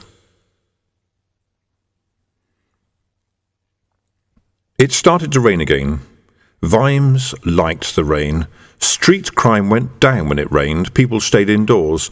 Some of the best nights of his career had been rainy, when he'd stood in the shadows in the lee of some building, head tucked in so that there was barely anything showing between his helmet and his collar, and listened to the silvery rustle of the rain. Once he'd been standing so quietly, so withdrawn, so not there, that a fleeing robber who'd evaded his pursuers had leaned against him to catch his breath. And when Vimes put his arms around him and whispered, "Gotcha," into his ear, the man had apparently done in his trousers what his dear mother, some 40 years before, had very patiently taught him not to do. The people had gone home. The sewn-up Gappy had been escorted to Old Cobbler's, where Fred Colon had patiently explained events to the man's parents, with his round red face radiating honesty. Lorne was possibly getting some use out of his bed. And the rain gurgled in the downpipes and gushed from the gargoyles and swirled in the gutters and deadened all sound. Useful stuff, rain. Vimes picked up the bottle of Mrs. Arbiter's best ginger beer. He remembered it. It was as gassy as hell and therefore hugely popular. A young boy could, with encouragement and training, eventually manage to belch the whole first verse of the national anthem after just one swig. This is an important social attribute when you're 8 years old. He'd chosen Colon and Waddy for this task. He wasn't going to involve young Sam. It wasn't that what he was planning was illegal as such. It was just that it had the same colour and smell as something illegal, and Vimes didn't want to have to explain. The cells were old, much older than the building above them. The iron cages were fairly new and didn't take up all the space. There were other cellars beyond an arch containing nothing more than rats and rubbish, but importantly, they couldn't be seen from the cages. Vimes got the men to carry the dead bowman through. Nothing wrong with that. It was the middle of the night. Filthy weather, no sense in waking up the people at the mortuary when there was a nice cold cellar. He watched through the spy hole in the door as the body was taken past the cells. It caused a certain stir, especially in the first man he'd brought in. The other two had the look of men who'd seen a lot of bad stuff in the name of making money. If they were hired to steal or murder or be a copper, it was all the same to them, and they'd learned not to react too readily to deaths that were not their own. The first man, though, was getting nervous. Vimes had nicknamed him Ferret. He was the best dressed of the three, all in black. The dagger had been expensive, and Vimes noticed he had a silver death's head ring on one finger. The other two had dressed nondescript, and their weapons had been workmanlike, nothing much to look at but well used. No real assassin would wear jewellery at work. It was dangerous and it shone. But Ferret wanted to be a big man. He probably checked himself in the mirror before he went out to make sure he looked cool. He was the sort of little twerp that got a kick out of showing his dagger to women in bars. Ferret, in short, had big dreams. Ferret had an imagination. Well, that was fine. The watchman returned and picked up the packages Vimes had prepared. "Remember, we do it fast," he said. "They're worried, they're tired, no one's come for them, and they've just seen a very dead colleague. We don't want to give the first two time to think, understand?" They nodded. "And we'll leave the little one until last. I want him to have lots of time." Ferret was considering his prospects. Regrettably, this didn't take long. He'd already had a row with the other two, some rescue team they'd been. They weren't even dressed right, but the Brown jobs hadn't done thing as per spec. Everyone knew they backed away. They weren't supposed to fight back or show any kind of intelligence. The main cell door was flung back. "It's ginger beer time!" roared someone. And the watchman ran through with a box of bottles, disappeared into the rooms beyond. There wasn't much light in here. Ferret cowered against the wall and saw two watchmen unlock the cell next door, drag the shackled occupants upright and out into the corridor, and then hustle him round the corner. The voices had a slight echo. "Hold him down, mind his legs." "Right, let's have the bottle. Give it a proper shake, otherwise it won't work." "OK, friend, anything you want to tell us? Your name?" "No. Well, it's like this. Right now, we don't care a whole lot if you talk or not." There was a loud pop, a hiss, and then a scream, an explosion of agony. After it had died away, the trembling Ferret heard someone say, "Quick, get the next one before the captain catches us." He cringed back as 2 watchmen rushed into the next cell, dragged out the struggling prisoner and hustled him into the darkness. "All right, one chance. Are you going to talk? Yes? No? Too late." Once again the pop. Once again the hiss. Once again the scream. It was louder and longer this time, and ended in a kind of bubbling sound. Ferret crouched against the wall, fingers in his mouth. Around the corner, sitting in the light of one lantern, Colon nudged Vimes, wrinkled his nose and pointed down. There was a gully that ran between all the cells as a primitive sop to hygiene. Now a thin trickle was inching its way along it. Ferret was nervous. "Gotcha," thought Vimes. But a good imagination needs a little more time. He leaned forward, and the other 2 moved closer expectantly. "So," he said in a low whisper, "have you boys had your holidays yet?" After a few minutes of very small talk, he stood up, strode round to the last occupied cell, unlocked the door, and grabbed Ferret, who was trying to squeeze into a corner. "No, please, I'll tell you whatever you want to know," the man yelled. "Really?" said Vimes. "What's the orbital velocity of the moon?" "What?" "Oh, you'd like something simpler," said Vimes, dragging the man out of the cell. "Fred, Waddy, he wants to talk. Bring a notebook." It took half an hour. Fred Colon wasn't a fast writer, and when the painful sound of his efforts concluded with the stab of his last full stop, Vimes said, "OK, sir. And now you write down at the end, 'I, Gerald Leastways, currently staying at the Young Men's Pagan Association, am making this statement of my own free will and not under duress,' and then you sign it or else. Got it?" "Yes, sir." The initials GL had been inscribed on the dagger. Vimes believed them. He'd met plenty of Leastwayses in his career, and they tended to spill their guts at the mere thought of spilling their guts. And when they did, you got everything. Anyone who'd seen the ginger beer trick used on someone else would confess to anything. "Well, now," he said cheerfully, standing up. "Thank you for your cooperation. Want to lift to Cable Street?" Ferret's expression, if not his mouth, said, "Huh?" "We've got to drop off your friends," Vimes went on, raising his voice slightly. "Todsey and Muffer. We'll drop the dead one off at the mortuary. Just a bit of paperwork for you." He nodded at Colon. "One copy of your helpful statement, 1 certificate of death from the pox doctor for the late mystery man, and rest assured we'll try to track down his murderer. A chitty from Mossy about the ointment he put on Muffer's feet. Oh, and a receipt for 6 bottles of ginger beer." He put a hand on Ferret's shoulder and gently walked him round into the next cellar, where Todsey and Muffer were sitting gagged, bound, and livid with rage. On a table nearby was a box containing 6 flagons of ginger beer. The corks were heavily wired down. Ferret stared at Vimes, who inserted a finger in his mouth, blew up his cheeks, and flicked out the finger with a loud pop. Waddy hissed between his teeth. Fred Colon opened his mouth, but Vimes clamped his hand over it. "No, don't," he said. "Funny thing, Gerald, but Fred here just screams out loud at times for no reason at all." "You tricked me!" Ferret wailed. Vimes patted him on the shoulder. "Tricked?" he growled. "How so, Gerald?" "You made me think you were doing a ginger beer trick." "Ginger beer trick?" said Vimes, his brow wrinkling. "What's that?" "You know. You brought the stuff down here."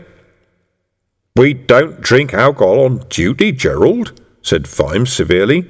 "What's wrong with a little ginger beer? We don't know any tricks with the stuff, Gerald. What tricks do you know? Seen any good tricks lately, Gerald? Do tell." At last it dawned on Ferret that he should stop talking. It was about half an hour too late. The expressions on what could be seen of the faces of Todsey and Muffer suggested that they wanted a very personal word with him. "I demand protective custody," he managed. "Just when I'm letting you go, Gerald," said Vimes. "As you said in your statement, what was it, Fred? Something about just obeying orders? All that stuff about mixing with the mobs and throwing things at coppers and soldiers. You didn't want to do that, I know. You didn't like being round in Cable Street watching people being beaten up and being told what to confess to, because it's plain to me that you're not that sort. You're small fry, I understand that. I say we'll call it quits. How about you? Please, I'll tell you all I know, Ferret squeaked. You mean you haven't? Vimes roared. He spun around and grabbed a bottle. Yes, no, I mean, if I sit quiet, I'm sure I'll remember some more. Vimes held his gaze for a moment and then dropped the bottle back in the crate. All right, he said. It'll be $1 a day, meals extra. Right you are, sir.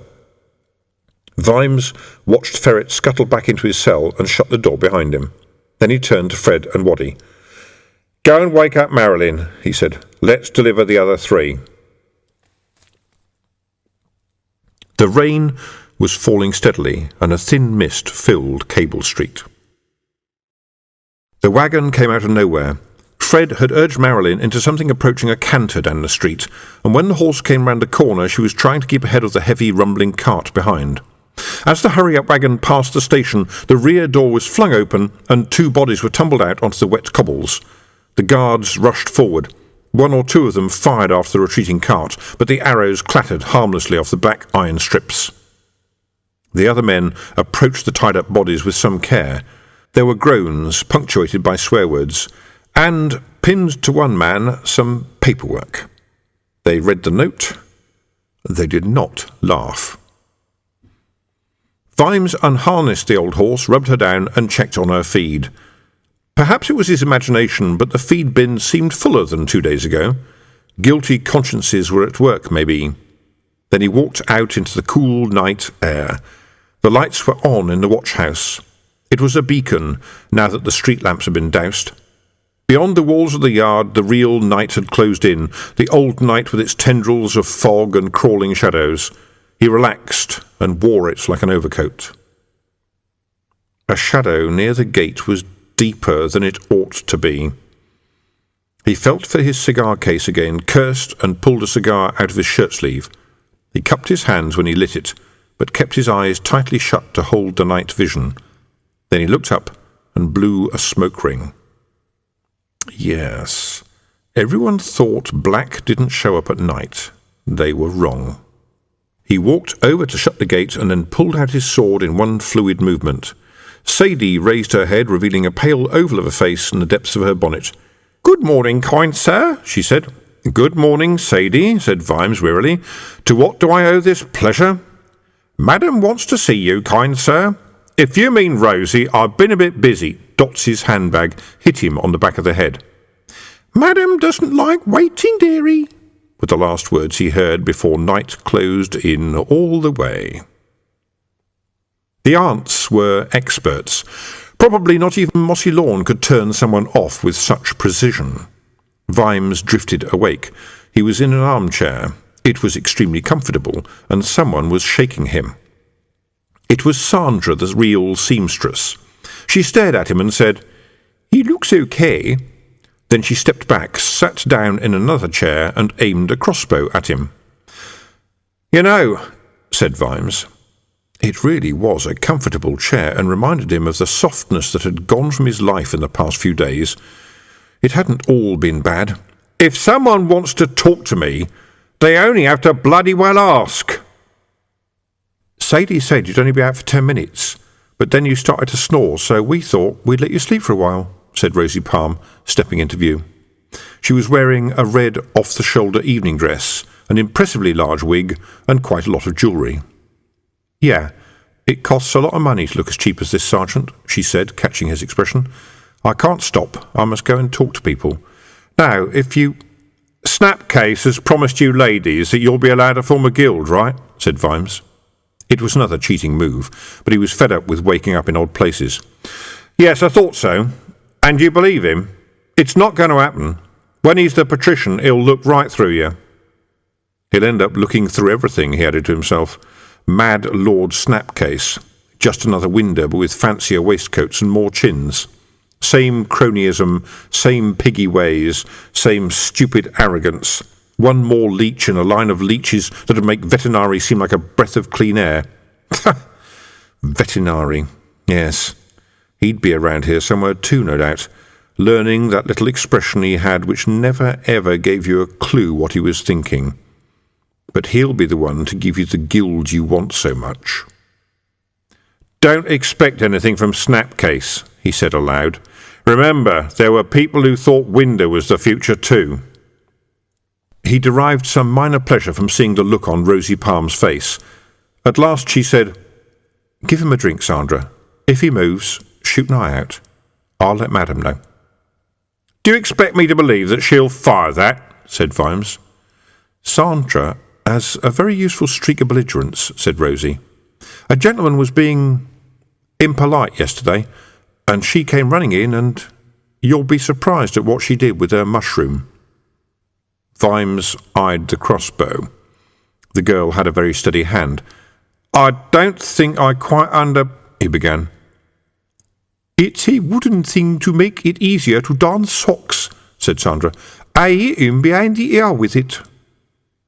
Vimes gave her a blank look for a while and then said, Fine. I'm sitting very still, believe me. Good, said Rosie. She swept out, and it was a real sweep, the dress brushing the ground. There were big, expensive double doors. When she opened them, the noise of a meeting filled the room. There was conversation, the smell of cigar smoke and alcohol, and a voice said, To change the dominant episteme, before the doors breathed shut. Vimes stayed seated. He was getting attached to the chair, and on current showing someone was likely to hit him again soon. Sandra, still holding the bow, placed a very large glass of whisky beside him. You know, he said, in times to come, people will wonder how all those weapons got smuggled around the city. I'm sure I don't know what you're talking about. And it's because the lads in the watch never bother about the seamstresses, curfew or no curfew, said Vimes, staring at the whisky. Or posh coaches, he added. Our watchman can get into real trouble if he tries that. He could smell the stuff from here. It was the good stuff from the mountains, not the local rubbish. You didn't tell anyone about the basket, said Sandra, or hand us over to the unmentionables. Are you one of us? I doubt it. But you don't know who we are. I still doubt it. And then he was aware of the doors opening and shutting, and the rustle of a long dress. Sergeant Keel, I've heard so much about you. Please leave us, Sandra. I'm sure the good sergeant can be trusted with our lady. Madam was only a little shorter than Vimes. Could be from Genoa, he thought, or spent a lot of time there. Trace of it in the accent. Brown eyes, brown hair. But a woman's hair could be any colour tomorrow. And a purple dress that looked more expensive than most. And an expression that said quite clearly that the owner knew what was going to happen and was going along with things just to make sure. Don't forget the intricately painted fingernails, she said. But if you're trying to guess my weight, don't expect to get any help from me. You can call me Madam. She sat down in a chair opposite him, put her hands together and stared at him over the top of them. Who are you working for? She said. I'm an officer of the City Watch, said Vimes. Brought here under duress. Madam. The woman waved her hand. You're free to go whenever you wish. It's a comfy chair, said Vimes. He was damned if he'd be dismissed. Are you really from Genoa? Are you really from Pseudopolis? Madam smiled at him. I find personally that it pays never to be from somewhere close at hand. It makes life so much easier. But I have spent a lot of time in Genoa, where I have business interests. She smiled at him. And now you're thinking old seamstress, no doubt. Actually, I was thinking bespoke tailoring, said Vimes, and she burst out laughing. But mostly, he added, I was thinking revolutionary. Continue, Sergeant. Madam stood up. Do you mind if I have some champagne? I'd offer you some, but I understand that you don't drink. Vimes glanced at the brimming whisky glass beside him. We were just checking, said Madam, hauling a large bottle out of an industrial-capacity ice bucket. You're not a sergeant. Rosie was right. You've been an officer. More than just any old officer, too. You're so composed, Sergeant Keel. Here you are, in a big house, in a lady's boudoir, with a woman of uneasy virtue. Madam upended the bottle into what appeared to be a blue mug with a teddy bear on it. And you appear unfussed. Where are you from? You may smoke, by the way. Somewhere a long way off, said Vimes. Uberwelt? No. I have business interests in Uberwelt, said Madam, Alas, the situation there is becoming quite unstable. Right, I see, said Vimes. And you'd like to have the significant pause type of business interests in Ankh-Morpork, I expect, if it can be stabilised. Very good. Let us say that I think this city has a wonderful future, and that I would like to be part of it, and that you are remarkably perspicacious. No, said Vimes. I'm very simple. I just know how things work. I just follow the money. Winder is a madman, and that's not good for business. His cronies are criminals, but that's not good for business. A new patrician will need new friends, far-sighted people who want to be part of a wonderful future. One that's good for business. That's how it goes. Meetings in rooms, a little diplomacy, a little give and take, a promise here, an understanding there. That's how real revolutions happen. All that stuff in the streets is just froth. Vimes nodded to the door. Guests for a late supper? That was Dr. Follett's voice. A clever man, they call him. He'll pick the right side. If you've got the big gills with you, Winder is a dead man walking. But Snapcase won't do you much good. Many people have great hopes of him. What do you think? I think he's a scheming, self-serving fool, but he's the best there is at the moment. And where do you come in, Sergeant? Me? I'm staying outside. You've got nothing that I want. You don't want anything? I want lots of things, my lady, but you can't give them to me. How would you like to be back in command? The question hit him like a hammer. This was history. She couldn't know. How could she know? Ah, said Madam, who had watched his expression. Rosemary did say thieves took some very expensive armour off you.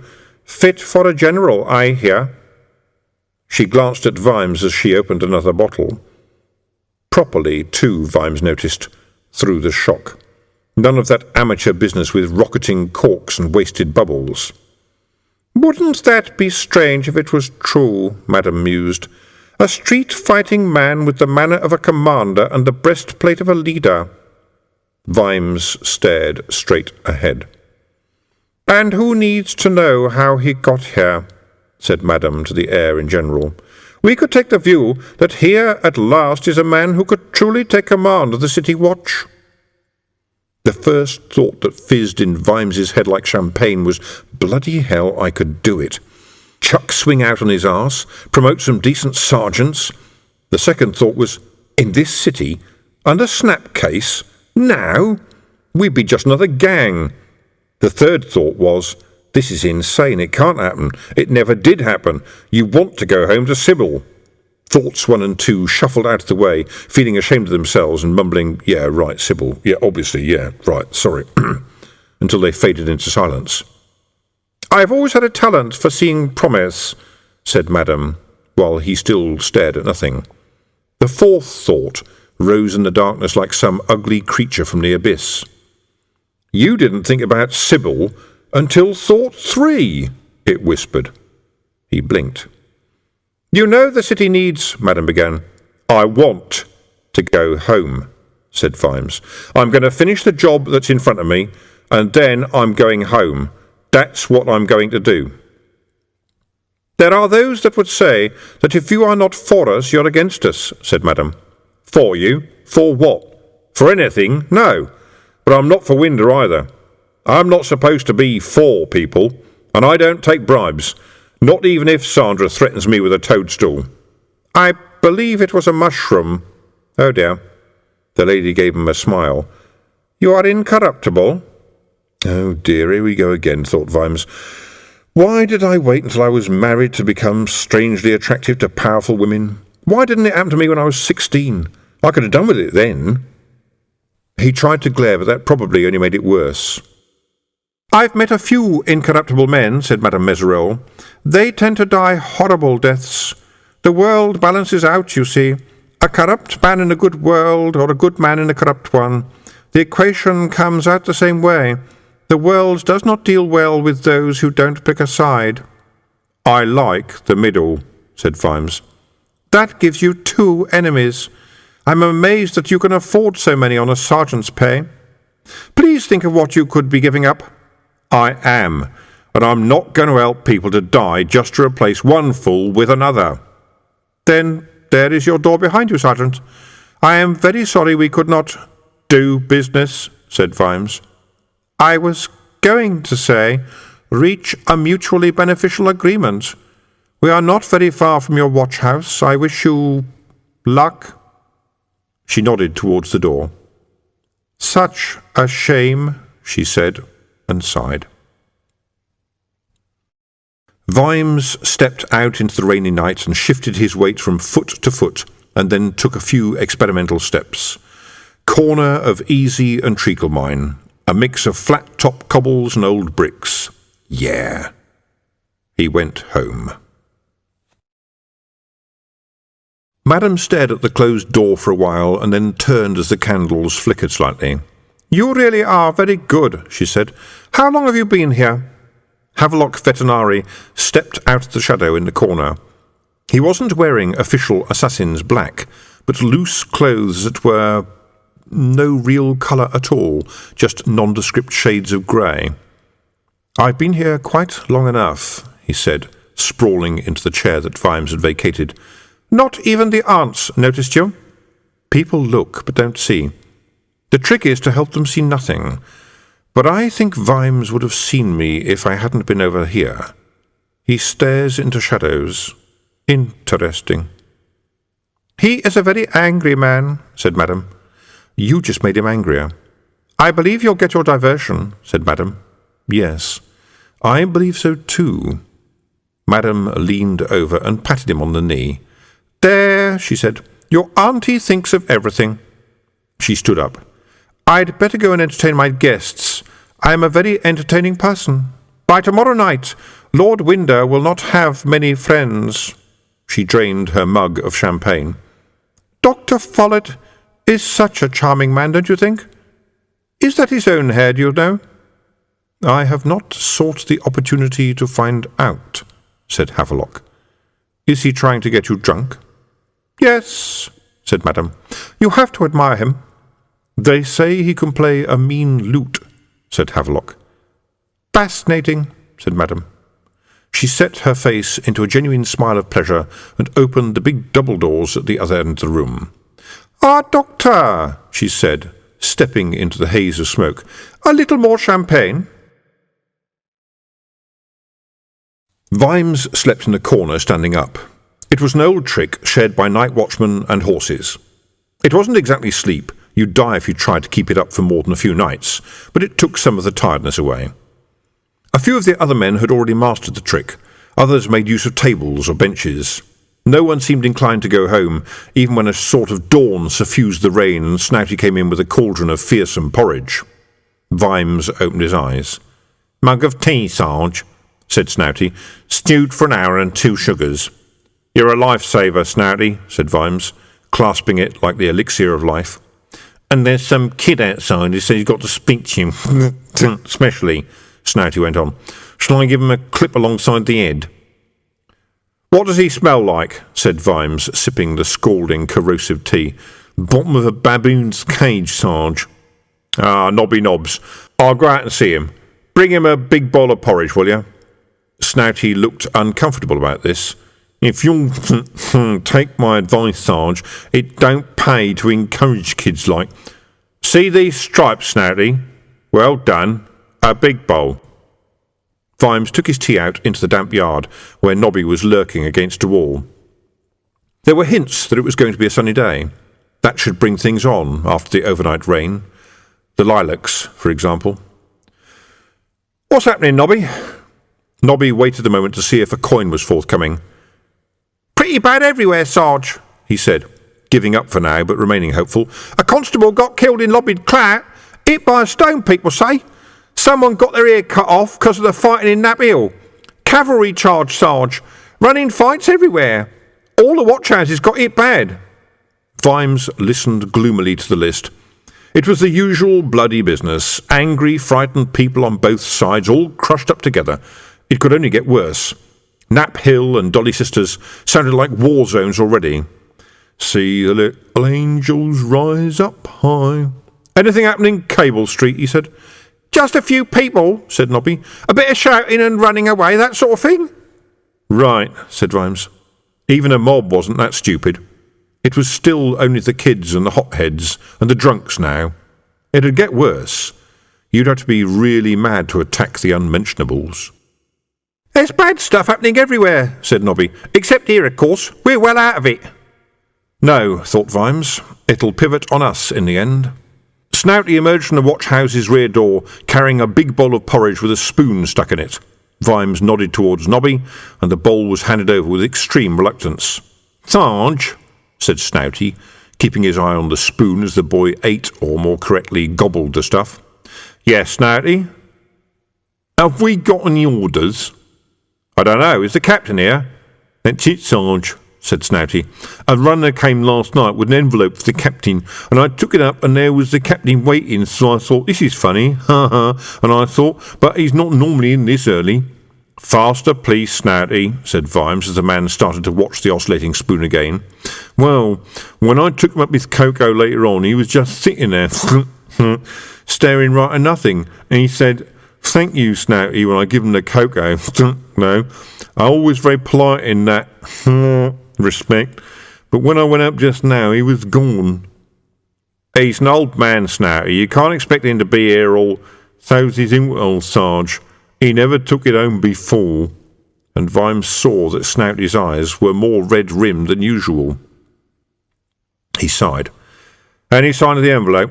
No, Sarge, said Snouty, glancing again at the spoon in Nobby's hand. It was a very cheap one, Vimes noted, made of some pot metal. In that case, we just keep the peace, Snouty, he said. Not a lot of that about, Sarge. We'll have to see what we can find. Come with me. Snouty looked reluctant. Just want to keep an eye on the spoon, Sarge. We've only got 5 left, and kids like that one will pinch the... He can keep that damn spoon, said Vimes. Spoons are not important at this point. Nobby downed the last scalding mouthful, stuck the spoon in his pocket, stuck out a porridge-laden tongue at Snouty, dropped the bowl on the ground, and took to his heels. Vimes strode back into the office, picked up the porridge ladle and rattled it on the sides of the empty cauldron. Heads looked up. All right, my sons, this is what we're going to do. All married men have got permission to nip home for an hour to stop your wives fretting. The rest of you, you're on unpaid overtime. Anyone surprised? Wiglet raised a hand. We've all got family, Sarge, he said. And the best thing you can do for them is make sure there's a bit of law around the place, said Vimes. We don't know what's been happening in the other divisions, except that it sounds bad. So this house is staying open, understand? Day and night. Yes, Lance Constable. I'm be worrying, Sarge, said young Sam. Vimes hesitated, but only for a moment. Snouty'll nip out with any messages you have, lad. The same goes for everyone else, he said. We're going to go out and patrol soon. Yeah, I know we're night watch, so what? It's looking pretty black to me at the moment. Lance Constable, come out into the yard, will you? Vimes walked back out into the morning. In theory, one of the purposes of the yard was for training. It was seldom used for that. The night watch eschewed violence, as a rule. When threats or superior numbers had no effect, they preferred to run. There were some mouldering targets in the shed, along with some straw men for stabbing practice. Vimes tugged them out onto the cobbles as the Lance Constable appeared behind him. I thought you said these things were useless, Sarge. They are, said Vimes. I've put them here for you to land on. You're walking around, Sam, with a weapon you don't know how to use. That's worse than walking around knowing how to use a weapon and not having one. A man with a weapon he doesn't know how to use is likely to have it shoved where the sun does not shine. He took off his breastplate and helmet and tossed his sword belt into a corner. All right, attack me, he said. Out of the corner of his eye, he saw that some of the men had wandered into the yard and were watching. I can't just stab you, Sarge, Sam wailed. No, but I'd like you to try. Sam hesitated again. I wasn't entirely stupid, Vimes thought. You're grinning, Sarge, said Sam. Well? You're just grinning and standing there, Sarge, said Sam. I know I'm going to get a hiding, because you haven't got a sword and you're grinning. Worried about getting blood on your nice sword, lad? All right, throw it away. Feel better? You were in a gang, right? Course you were. Everyone was. You're still alive, so you must have learned how to fight. Yeah, Sarge, but that was, dirty fighting. We're dirty people. Do your worst, said Vimes. I don't want to hurt you, Sarge. That's your first mistake. Sam spun and lashed out. Vimes stepped back, caught the foot and helped it on its journey upwards. I was quick too, he thought, as Sam landed flat on his back. I'm not too bad at cunning, but I've learned artful since then. It showed in your eyes, he said to the sprawling Sam. But you've got hold of the basic idea, there's no rules. He sensed the change behind him. It included the very muffled sound of a chuckle. He glanced back at Sam, who was looking past him. The blow was a neat one, to the back of where the head would have been if Vimes hadn't stepped smartly sideways. As it was, he turned and grabbed the arm and looked into the face of Ned Coates. Nice day off, Ned, he said. Yes, Sarge, thank you. Just wanted to see how good you were. He elbowed Vimes in the stomach and twisted away. There was some murmuring from the watchers, but Vimes, bent double and with tears running from his eyes, raised a hand. No, it's fair enough, he panted. We've all got something to learn. He put his hands on his knees, wheezing a little more theatrically than he needed to. He was impressed that Ned wasn't falling for it. The man kept his distance, circling slowly. He was holding his truncheon. A less experienced fighter would have come to check that old Sarge was all right, and would have suffered for it. That's right, Sarge, said Ned. I want to see what you can teach me. Sam's too trusting. Vimes's mind riffled desperately through options. So, Sarge, said Ned, still moving, what would you do, Sarge, if you were unarmed and a man came at you with a truncheon? Get armed quick, thought Vimes, if I thought he was as good as you. He ducked and rolled. Ned missed that. When Vimes started to move right, he'd concentrated on the left, on the basis that from someone like Vimes the first move would have to be a feint. By the time he'd caught himself and turned, Vimes had grabbed his scabbard and was rising, sword sliding out. Ah, raising the stakes, good lesson, Sarge, said Ned. He drew his own sword. It gleamed. Most of the watch swords would have had difficulty cutting butter. Now we're level again. What next, Sarge? They circled. Blimey, thought Vimes, you taught him. And he's grinning, and no wonder. This isn't a contest. He knows I can't cut him, not like this, not in front of everyone. He can accidentally get me and get away with it, but a sergeant's supposed to know better. And we can't raise the stakes any higher. Hold on. He hurled the sword at the wall. It stuck in by sheer luck. That impressed the watchers. Got to give you a chance, Ned, he said, moving away. You can always learn, Vimes thought. He remembered Gussie Two Grins. Sam wouldn't run into him for 5 years or so. It would be a real education. Two Grins was the dirtiest fighter Vimes had ever met. Anything was a weapon. Anything was a target. Two Grins was a kind of genius in that limited area. He could see the weapon in anything, a wall, a cloth, a piece of fruit. He wasn't even a big man. He was small and wiry, but he liked fighting big men on the basis that there was more of them to bite. After a few drinks, though, it was hard to know what Two Grins was fighting. He'd fight the man next to him simply as a substitute for kneeing the whole universe in the groin. He'd been called Two Grins ever since someone glassed him in the face. Gussie had been so marinated in adrenaline at that point that he regarded this as a mere detail. The scar had left a happy, smiley face. Sam had learned a lot from Gussie Two Grins. What's this about? He murmured, just loud enough for Ned to hear. Just want to find out what you know, Sarge, said Ned, still circling. Seems to me you know too much. He lunged. Vimes darted back, flailed with the scabbard like a man with no hope, and as Ned laughed and leaned out of his way, shifted his grip on the stiff leather. I've got the helmet on as per regulations, said Ned, and the armour. Hard to punch me out, Sarge. Even with detritus yelling at them,